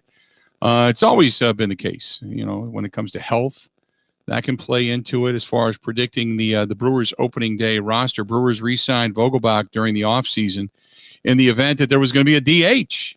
And, obviously we're hoping for it, and they didn't get it. But now we'll figure out if he's done enough. Another thing to keep in mind, courtesy of David Stearns, opening day just a day. And he said this time and again, we get wrapped up in opening day rosters. And I understand players like to be out there on opening day rosters, and that's understandable. But it's just one day. So that makes the attempt to predict the opening 26-man roster kind of tough. With an off day on the schedule between games 1 and 2 of the regular season, what's to stop the Brewers from opening the day with, say, 11 pitchers and 15 rotation position players, then readjusting after day 1? So you kind of figure that your catchers are Narvaez and Manny Pena. You're going to have Keston Hiura over at first base, most likely Vogelbach. So there's no doubt there about Hiura being the starter, but, maybe Billy McKinney, the outfielder who has been, kind of just showing off power during spring. Travis Shaw could be the man first when he's not playing third, kind of how it plays out over there. Second base, we all know it's going to be Colton Wong. You got Keston Hiura already up there, so in case you need to make a move. Third base, Travis Shaw. The Brewers have added Shaw to the 40-man roster. They're going to give him a chance to fend off Arcia and Urias as challengers over there. The shortstop, Orlando Arcia, Luis Urias. Outfielder, Jackie Bradley Jr., Christian Yelich, Lorenzo Cain, Garcia. Billy McKinney. Kane finally got into that Cactus League play. It was Saturday night. He played against the Reds. He has 10 more days to kind of get his legs under him and get some at-bats that he needs to get ready for the regular season. And assuming he's a go for opening day, it leaves one spot for a bench candidate like Vogelbach, McKinney, Tyrone Taylor, he's got a minor league option yet. Derek Fisher, who has a left hamstring injury, or a non-roster invitee like Pablo Reyes. So we'll wait and see there. Utility player Daniel Robertson, who, by the way, is having a birthday today. And with injuries to players like Tim Lopes, Mark Matthias, should I say? Robertson, even more of a lock there. And your starting pitchers, Woodruff, Burns, Anderson, Josh Lindblom, Adrian Hauser, Freddie Peralta. We don't know whether the Brewers are going to begin the season with a 6-man rotation, as they navigate the jump from 60 games last season to 162. But we know for sure it's going to take a lot more than 5 starting pitchers to get through the entire year. So you got to figure out who's going to bounce to the bullpen. But Josh Hader, Devin Williams, Eric Yardley, Brent Suter, most likely Boxberger, maybe Zimmerman, have made the team. It's gonna take more than 6-man bullpen also to get through the month of April. But for day one, you got 6 more relievers is more than enough. So Zimmerman to the projections as of right now from recent weeks, and they're omitting guys like Rasmussen, Topa, Fireisen, even though all 3 of those young pitchers, each with minor league options, are certain to kind of help the Brewers. But Zimmerman's pitched a little bit better as of lately after getting mixed results at the start. At the start of the Brewers spring training. So it's interesting. I'm excited. I'm excited to see what the Brewers are going to do. And you know what? Again, it's opening day, and David Stearns, he has even last year when we were down at spring training and we were talking about the opening day roster, he has made that an emphatic mention to say, look, it's not about opening day. It's about a season. So, yeah, it's great to say these are our guys on a 26-man roster. But for the most part, it doesn't matter because as much shuffling as they do, it really doesn't. It doesn't matter what they're going to do. Once they start getting into a rhythm and finding out who's capable of playing and pitching or playing well, hitting well, then they kind of make their decisions based upon that, and then the fringe element goes up and down. They log a lot of airline miles between Milwaukee and Nashville. But can't wait for baseball to get here. Cannot wait for baseball to get here. Mark says, I think you should do the opening day tailgate barbecue at the house. Put the cameras outside. Bring in Ebo and the gang. And do brats, hot dogs, chug challenges all day long. And then at that point, pick a destination where we're all going to go. And we'll see you there. Can't wait. Looks like a good baseball season. Shark Tank Dave says, I've got a couple of ideas for you. A couple of neon signs out back, big fire in the fire pit. We'll all socially distance. What's the address? Shark Tank. I'm not giving out the address just yet. Just for the fact that I don't know if we're actually going to be tailgating outside or not. What if they predict 40 and rain? I love baseball and I love tailgating. But baseball and 40 degrees tailgating in the rain, that doesn't go together. I know that I've got the one grill under the tiki hut, and I could probably stand out there in the rain, but I'm not going to drag the radio equipment outside to do it. I'll tell you that right now. Ain't happening. Nah, baby, nah. This is from Zach. Says the new league year is about 3 days old. The Packers have been really quiet. What do you think? Well, the league year is actually more than that. It's about 5 days old now. So they lose Corey Linsley, lose Jamal Williams. Some of the other guys they have not signed as of yet. They have not brought back. I mean, out of the whole list of guys that are still out there, I'd love to see them bring back a guy like Lane Taylor, Mercedes Lewis. If you have to, if you're not going to find a tackle, Veldheer would be a good, kind of a good security blanket. Maybe Tyler Lancaster. He's kind of a workhorse. But between him, Dean Lowry, they didn't have the same type of season this past year that they'd had the year prior. So I'm not overly concerned about their loss, to be honest with you. If you need depth, okay, go for it. But if you're going to get depth, you might want to bring back youth. Because if you're going to get depth, at least bring back depth that's going to help your special teams. Maybe Tavon Austin if he's going to be a returner. I know they wanted to use Tyler Irvin a little bit last year and do the Swerve and Irvin package, but it never materialized. And with Josiah DeGuara coming back, he might be more of that role guy because of the different, because of his size, the different, areas they can use him at, whether it's as an H-back, a tight end, a receiver, slot receiver, whatever it happens to be. So, but yeah, I'm not out of that group. Those are kind of the guys that I would love to see come back. Lane Taylor, if he's healthy, he's a guy that has worked with Aaron Rodgers in that line before. So that would not be a bad way to go. We'll wait and see what happens, but that might not be a bad way to go. This is from Mark, who said, do you think that Preston Smith still comes back with the team? They could still cut him. They could, but, as Brian Gutekunst has stated, he expects him to be on the roster. They restructured his deal. So I wouldn't see a reason at this point, other than maybe health, or you find something better. I wouldn't see a reason to cut him. You know what I mean?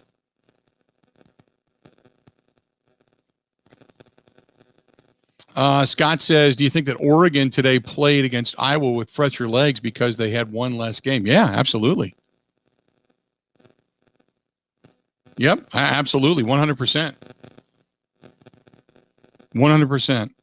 They didn't have to play VCU. VCU, with the uncontested game because of their COVID positive test. It's a shame VCU's season came to an end like that.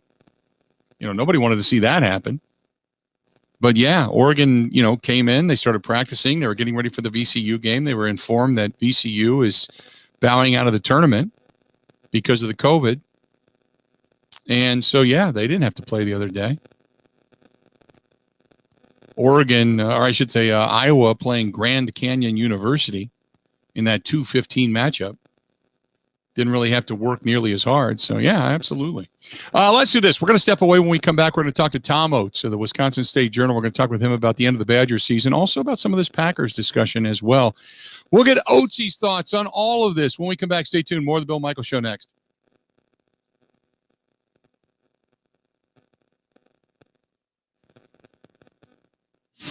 This is the Bill Michaels Show on the Wisconsin Sports Zone Radio Network.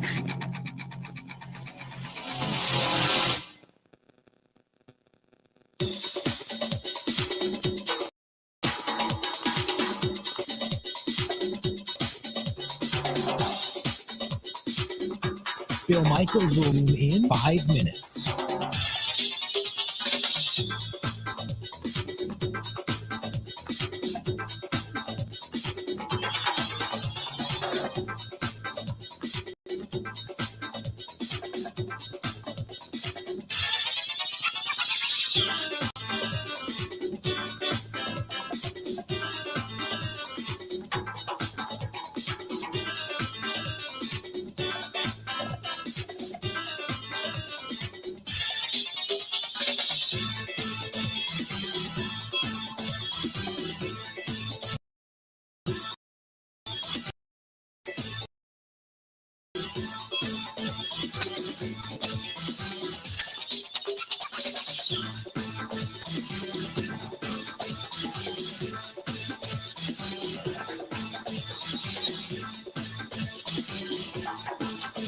Bill Michaels will resume in 4 minutes.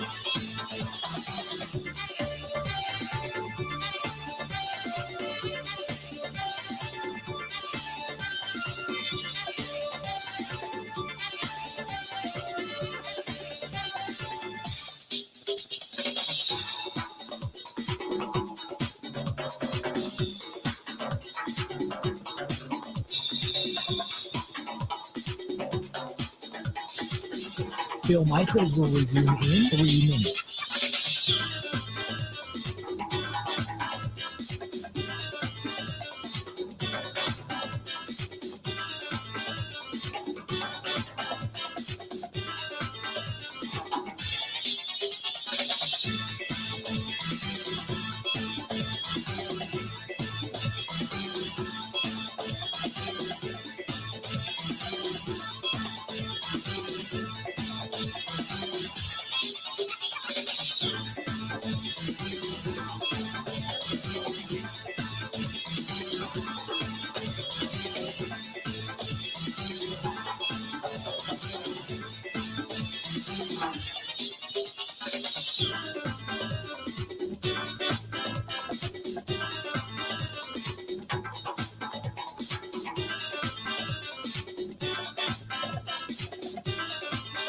Bill Michaels will resume in 2 minutes.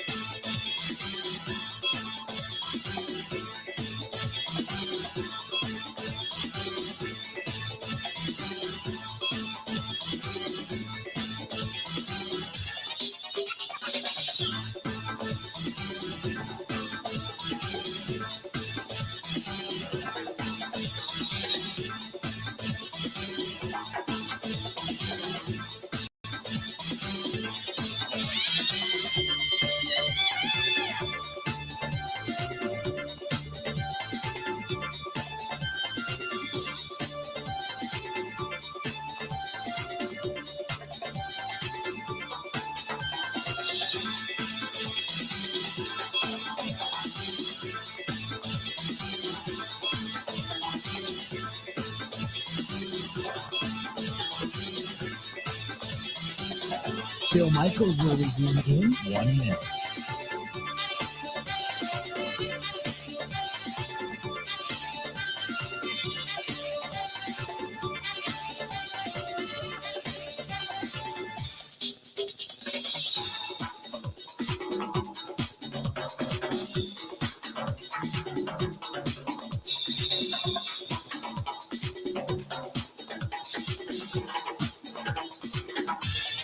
Bill Michaels will resume in 30 seconds.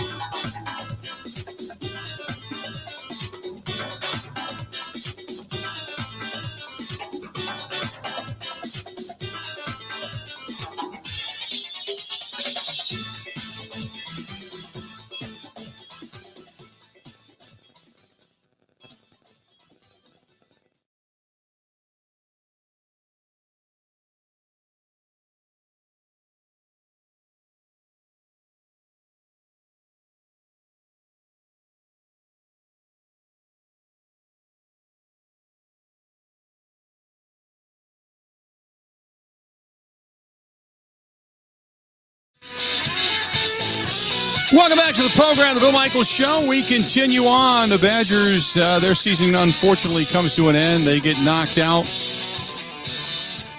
They get beaten by a strong Baylor team. They did put it on North Carolina and gave you a little bit of hope, but their season comes to an end. The Green Bay Packers, right now, all is quiet. We'll talk a little bit about both.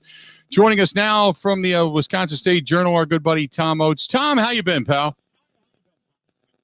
Great. Yourself, Bill? I'm doing good. I feel good. I'm back. I'm, kind of happy about things and the way things are going. Unfortunately, the Badgers season comes to an end. So, give me kind of your thoughts as this season had a lot of expectations, and down the stretch specifically, those expectations were not achieved. So kind of where this team is at right now, what do you think went wrong this year? Well, I think, the way they finished last season with 8 straight wins, I think three of those were against ranked teams. Gave everybody a lot of hope. You had almost everybody back. Brevin Pritzel was the only guy who was gone, and you added a freshman or two that you thought might help, and there was justified high expectations. But as I look at this team, I did not see a lot of improvement from last year, and that's very odd at Wisconsin, and I don't just mean this year is probably one of the first times in the last 20 that I could ever say that. And, they did not get better. And I think a lot of teams around them did get better. And if you look at their struggles against elite teams and and they beat almost everybody else they played, but they just couldn't beat the really top teams. And that indicates that they found their level, and maybe their ceiling wasn't quite as high as we all thought it was. So the argument is, well, then it's coaching because coaching didn't get them better. And I've just said, look, from what I saw, yeah, you can, you can always pick a lot of different things when it comes to coaching and such. But I also saw a lot of times where they had open shots, they missed them, they had layups, they missed them. It seemed like they just couldn't get everything on track the way they wanted to. And it seemed like the harder they pressed, it was kind of like running in quicksand. Did you see it the same way? Yeah, I think they put a lot of pressure on themselves to perform this year. They had high expectations themselves, and they had a horrendous shooting slump through the middle to late portion of the season, where they were missing open shots. But they didn't miss open shots yesterday against Baylor. They made their open shots against North Carolina. They didn't get many open shots against Baylor. Okay, that's a really good team. I tend to think. We overrate coaching in times like that. Sometimes you just have to execute. Sometimes you have to, if you're standing toes on the 3-point line, you got to make a shot. Sometimes you have to run offense instead of dribbling around for 20 seconds and then launching up some shot. I thought that the last couple games of the regular season and in the tournament,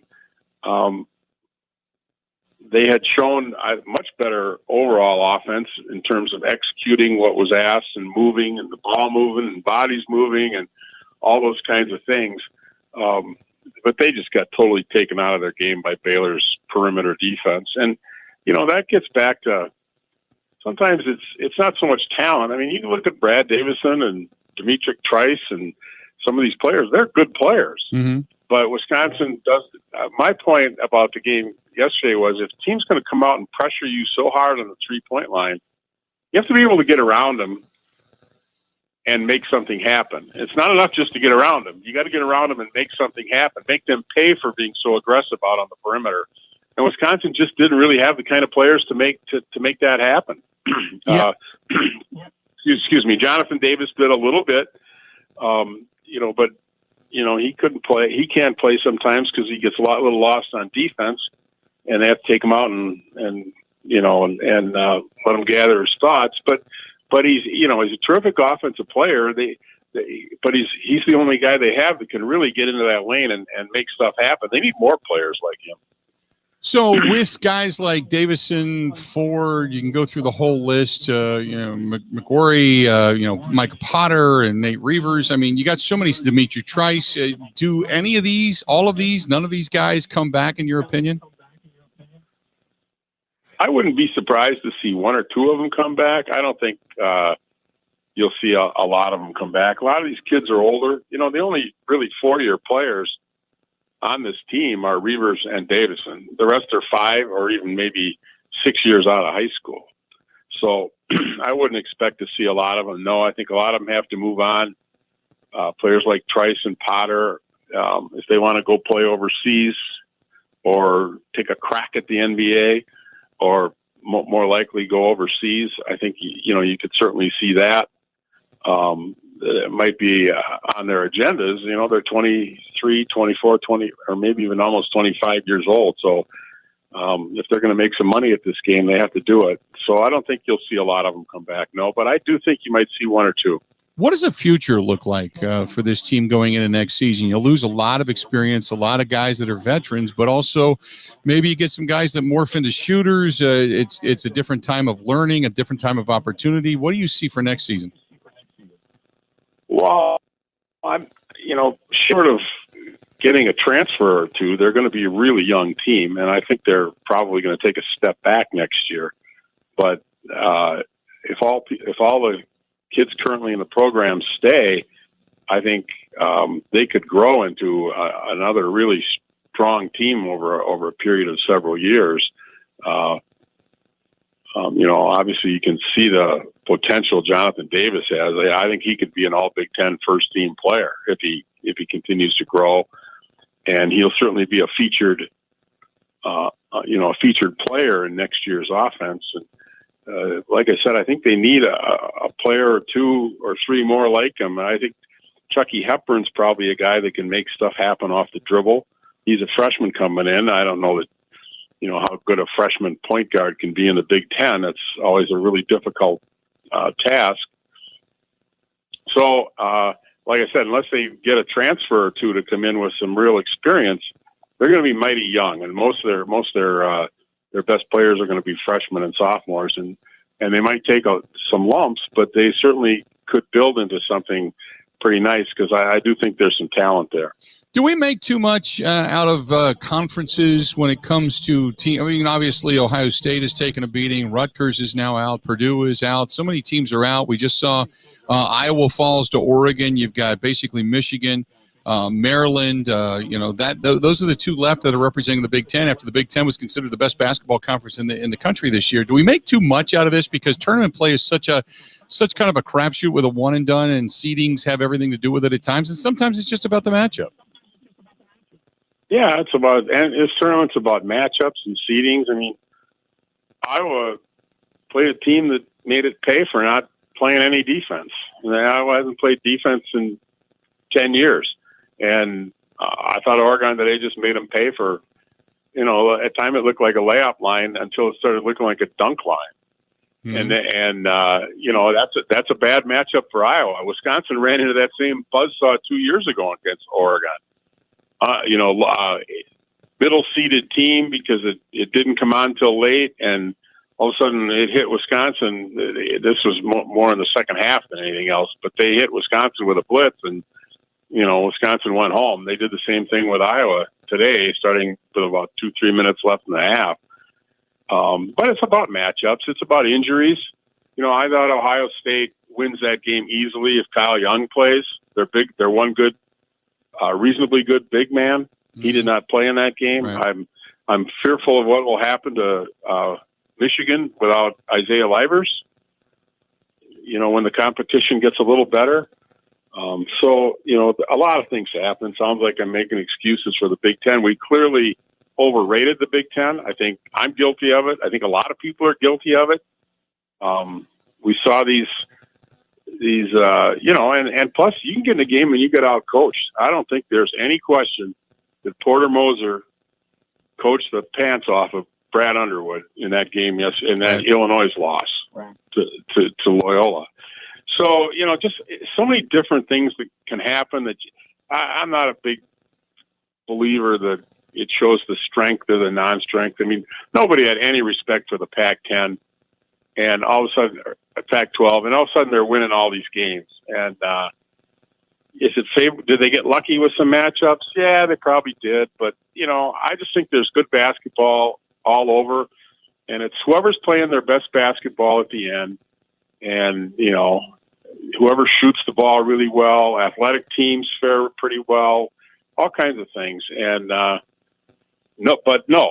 think, to watch the Big Ten's performance and claim it's the analytically the best conference in the history of college basketball. Well, I mean, that's clearly just not the case. Hey, Tom, go ahead. This is a hard year, Bill, because they didn't have a lot of non-conference numbers to generate accurate ratings. Mm-hmm. Because a lot of the non-conference games got canceled, and you see a team like Colgate was ranked 8th. I mean, it kind of skewed the analytical numbers, and because Colgate played 16 games, they never played a decent team, but they were still like 15-1 or something. So the rankings were, especially the computerized rankings, were pretty screwed up this year too. So I just think you take it all with. And say, no, the Big Ten wasn't an all-time great conference. But you can't watch the Big Ten and see those top 5 or 6 teams and not say it wasn't a really good conference, because it was. Talking with Tom Oates of the Wisconsin State Journal. Before I let you go, Tom, can you give me your thoughts on what you've seen or lack thereof coming from the Packers so far this free agency period in this offseason? Yeah, I just think they're going to sit back and wait and see if they can't catch some bargains. And I think with the salary cap going down this year, there's going to be some very unhappy veterans, mid-career veterans around the league They'll be cut loose in free agency, and there's no way they're going to make the money this year. And if they have a good year they're going to probably make some pretty good money next year when the TV money kicks in. So I think what's going to happen is there's probably going to be some pretty good bargains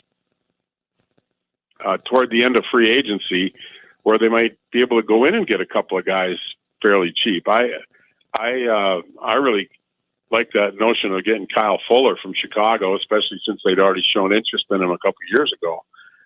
But he signed what I think is going to be a very typical contract for even good veteran players. He signed like about 1 year for $9.5 million. There's going to be a lot of 1 year contracts signed. And as we get away from this initial free agency period, instead of signing for 1 year and $10 million, you're going to see players signing for 1 year and $5 million. And I think that's when the Packers might be able to jump in and get a couple players who can really help fill some areas of need. Do you make anything of them not yet restructuring Aaron Rodgers? No, yeah, I do. Maybe they figure they don't need it. They have a better handle on their cap situation and what they're going to do. Maybe they want to keep that as an option. I certainly think, Aaron Rodgers was probably looking for that, and not from a financial sense, but from a security sense. Mm-hmm. So that much I do read a little bit into it, but my read on it is that maybe they don't think they need that money under the cap, that they've cleared enough space to do what they want to do under the cap, or they maybe have another, something else they could do, cut a guy or do whatever. And maybe they just didn't need it. You'd have to be an insider to really know exactly what their motivations are, but it doesn't seem like Brian Gutekunst is inclined to give Aaron Rodgers all kinds of assurances that he'll be the quarterback here for anywhere beyond next year. Yeah, you're 100% right. Tom, it's always a pleasure to talk to you. I love having you on the program. We'll touch base again real soon. Thanks so much, pal, okay? All right, Bill. Nice to hear you back on the air. Great to be back, Tom. I'll talk to you. Okay. There you go. Tom Oates of the Wisconsin State Journal joining us for a couple of minutes, and great to talk to Oatesy. We're going to have him back on. I love talking to him. He's kind of a frank guy when it comes to, this is what it is, and I like that about him. So good to talk to him. Hey, don't forget some other high fives to go all around. High fives all over the state of Wisconsin. Our friends from Pella Windows and Doors of Wisconsin and NARI, the National Association of the Remodeling Industry, naming Pella Windows and Doors of Wisconsin Distributor of the Year. The best of the best. There's a lot more to it, though. They've got the Easy Slide Operator. That is the best window and door product of 2021. Just stop into one of their showrooms and see for yourself if you're in the market for new windows or doors. The Easy Slide Operator, yet another patented Pella innovation. And they're awesome. I've got them in my house. Not the slides, but I've got the windows and doors in my house. And I've been telling you about them for a long time. I love these things. Not only is March Madness crazy when it comes to, the ups and downs when it comes to college basketball, but the ups and downs of your windows, if they're tough, if they're hard, if they're, you got to crank them and they hurt your arms, and now they've got something there out there for you. That's from our friends at Pella Windows and Doors of Wisconsin. But get this, high fives if you get it. 5 years, no interest, 5 months, no first payment. That's a huge deal right now. High fives all around, but it's only through March 31st. Set up your free consultation right now. Now that the winter weather's starting to break, get ready for the season. Get ready to get your, a whole spring cleaning thing going on right now. That's from our Pella Windows and Doors friend. Go to PellaWI.com/radio. PellaWI.com/radio. Or call them 855-PELLA, PELLAWI. 855-PELLA-WI. 855-PELLA-WI. They're great people. I have them in my home. I swear by them. Really, really, really good stuff. We're going to wrap things up next on the Bill Michaels Show.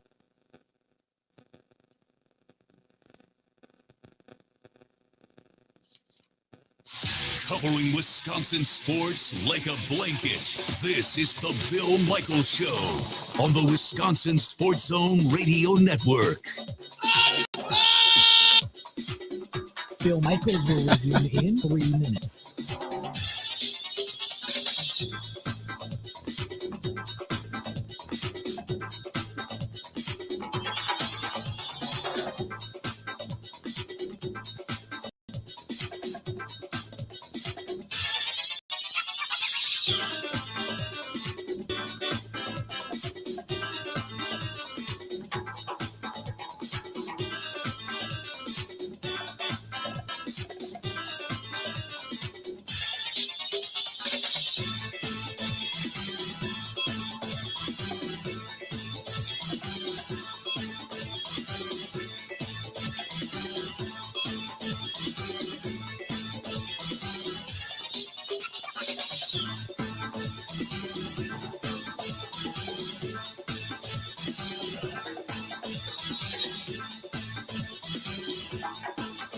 Bill Michaels will resume in 2 minutes.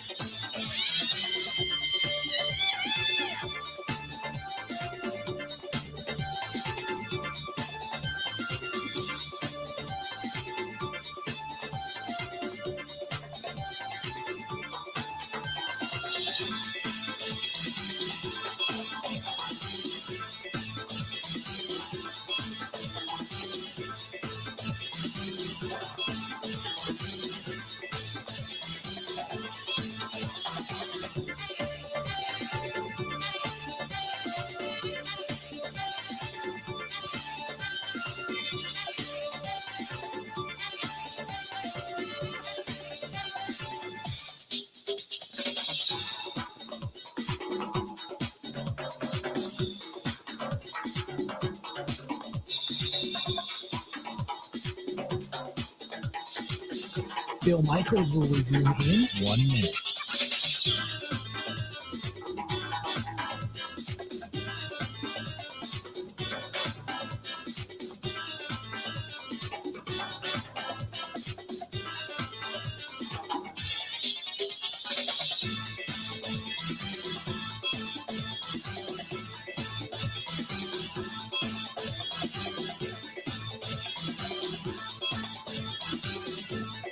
Bill Michaels will resume in 30 seconds.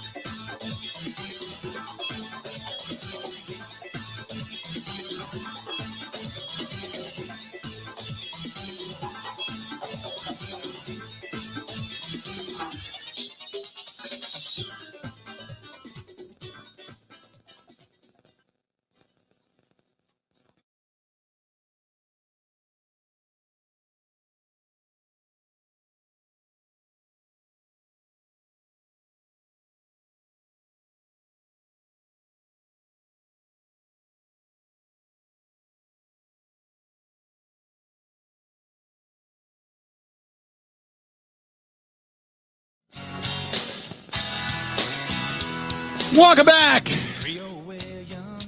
Bill Michaels Show. Hey, we appreciate it if you follow us, you like us over there on Facebook fan page, The Bill Michaels Show over there on Facebook. You can follow us as well over on YouTube and on Twitch, and subscribe. And thanks to everybody that always pays attention. And thanks to those of you who are new subscribers as well. Just go to youtube.com and subscribe. Just look for The Bill Michaels over on YouTube. You can find it over on Twitch TV. If you download the app, and thanks to everybody for paying attention to us on Twitter as well, at Bill_Michaels. And those of you who follow us each and every day on the Bud Light live stream. Bud Light appreciates it. So do we. Hey, New Male Medical Center. They are the original, by the way, at treating guys with ED, erectile dysfunction, something a lot of guys don't want to talk about. Others have come along, but there's only one. There's only one original, the best. That's New Male Medical Center. The medical experts there, they're helping guys with ED. They've got about a 98% success rate. 98, all but guaranteeing they can help you out with that issue. That's 98%. And when it comes to low energy, whether it's low energy, brain fog, if you're sluggish, if you're moody, you're up and down, whatever it happens to be, pardon the pun, it could be low T. Could be low testosterone. They help me out with that. But if you're looking for, everything from vitamins to pick-me-ups, whatever it happens to be, they can help you out. Or the all-in-one weight loss program. And that works. I've said all along, if you just stick with the program, I have known for a long time about the program. And when you stick to it, it works. If you go off of it, and you know what you're doing. It's kind of like when you restore a car. It's beautiful. And then you take it and drive it through a mud puddle. You got to wash it back up again, right? It's not just going to be clean and perfect all over again. You got to fix it up. So that's what the all-in-one weight loss program is there for, and it works. So you got to call my guys over there with locations in Milwaukee and in Green Bay. Call them 414-455-4451 if you've been paying attention on the live stream. You've seen their commercial with myself in it run a few times today, the video side of things. But again, call them 414-455-4451. Tell them Bill Michaels sent you. Again, 414-455-4451. That's 414-455-4451, the New Male Medical Center. And yes, it does work. I get it all the time. As a matter of fact, I was mentioning to you, I was out on Friday night. Friday night, I was down at San Giorgio, the Napolitana Pizzeria. And I did not have the Bill Michaels pizza, by the way. I just went in there, had a few drinks, and saw some friends. But I was actually, odd places of places, I was actually in the bathroom. And a gentleman had said, hey, Bill Michaels, whatever. And as I'm sitting there washing hands and talking to the guy, he's like, does that really work? And I said, look, I'm not sitting down here eating a ton of pizza tonight. I'm having a couple of cocktails, but yes, it does. So I get questions about it all over the place. And yes, it really does work. Hey, sad news today out of the Los Angeles Lakers organization. The former Laker and Hall of Famer Elgin Baylor has passed away. Natural causes, 86 years old, surrounded by his family. But Elgin was a tremendous player for the Lakers. And with the Minneapolis Lakers in 1958, averaged 24.9 points per game, 15 boards, and 4.1 assists as a rookie. But solid player, Hall of Famer, Elgin Baylor passing away today. So some sad news coming out of the Lakers organization. You got Bucks basketball tonight, taking on the Pacers down at the Fiserv Forum. We got more college hoops to get to all throughout the day. The Brewers back in action, taking on Cleveland. All of that we'll discuss tomorrow on the program, and we'll continue to talk a little bit more about the inactivity of the Green Bay Packers as well, and anything else that happens to come our way, or any more accusations coming out about Deshaun Jackson as well, or Deshaun Watson, I should say. Excuse me. And man, oh man, as that continues to get worse and worse for him. But nevertheless, that's it. Our Monday show is in the books. Good stuff today. Really good stuff today. Time for us to go. Have a great one. See you.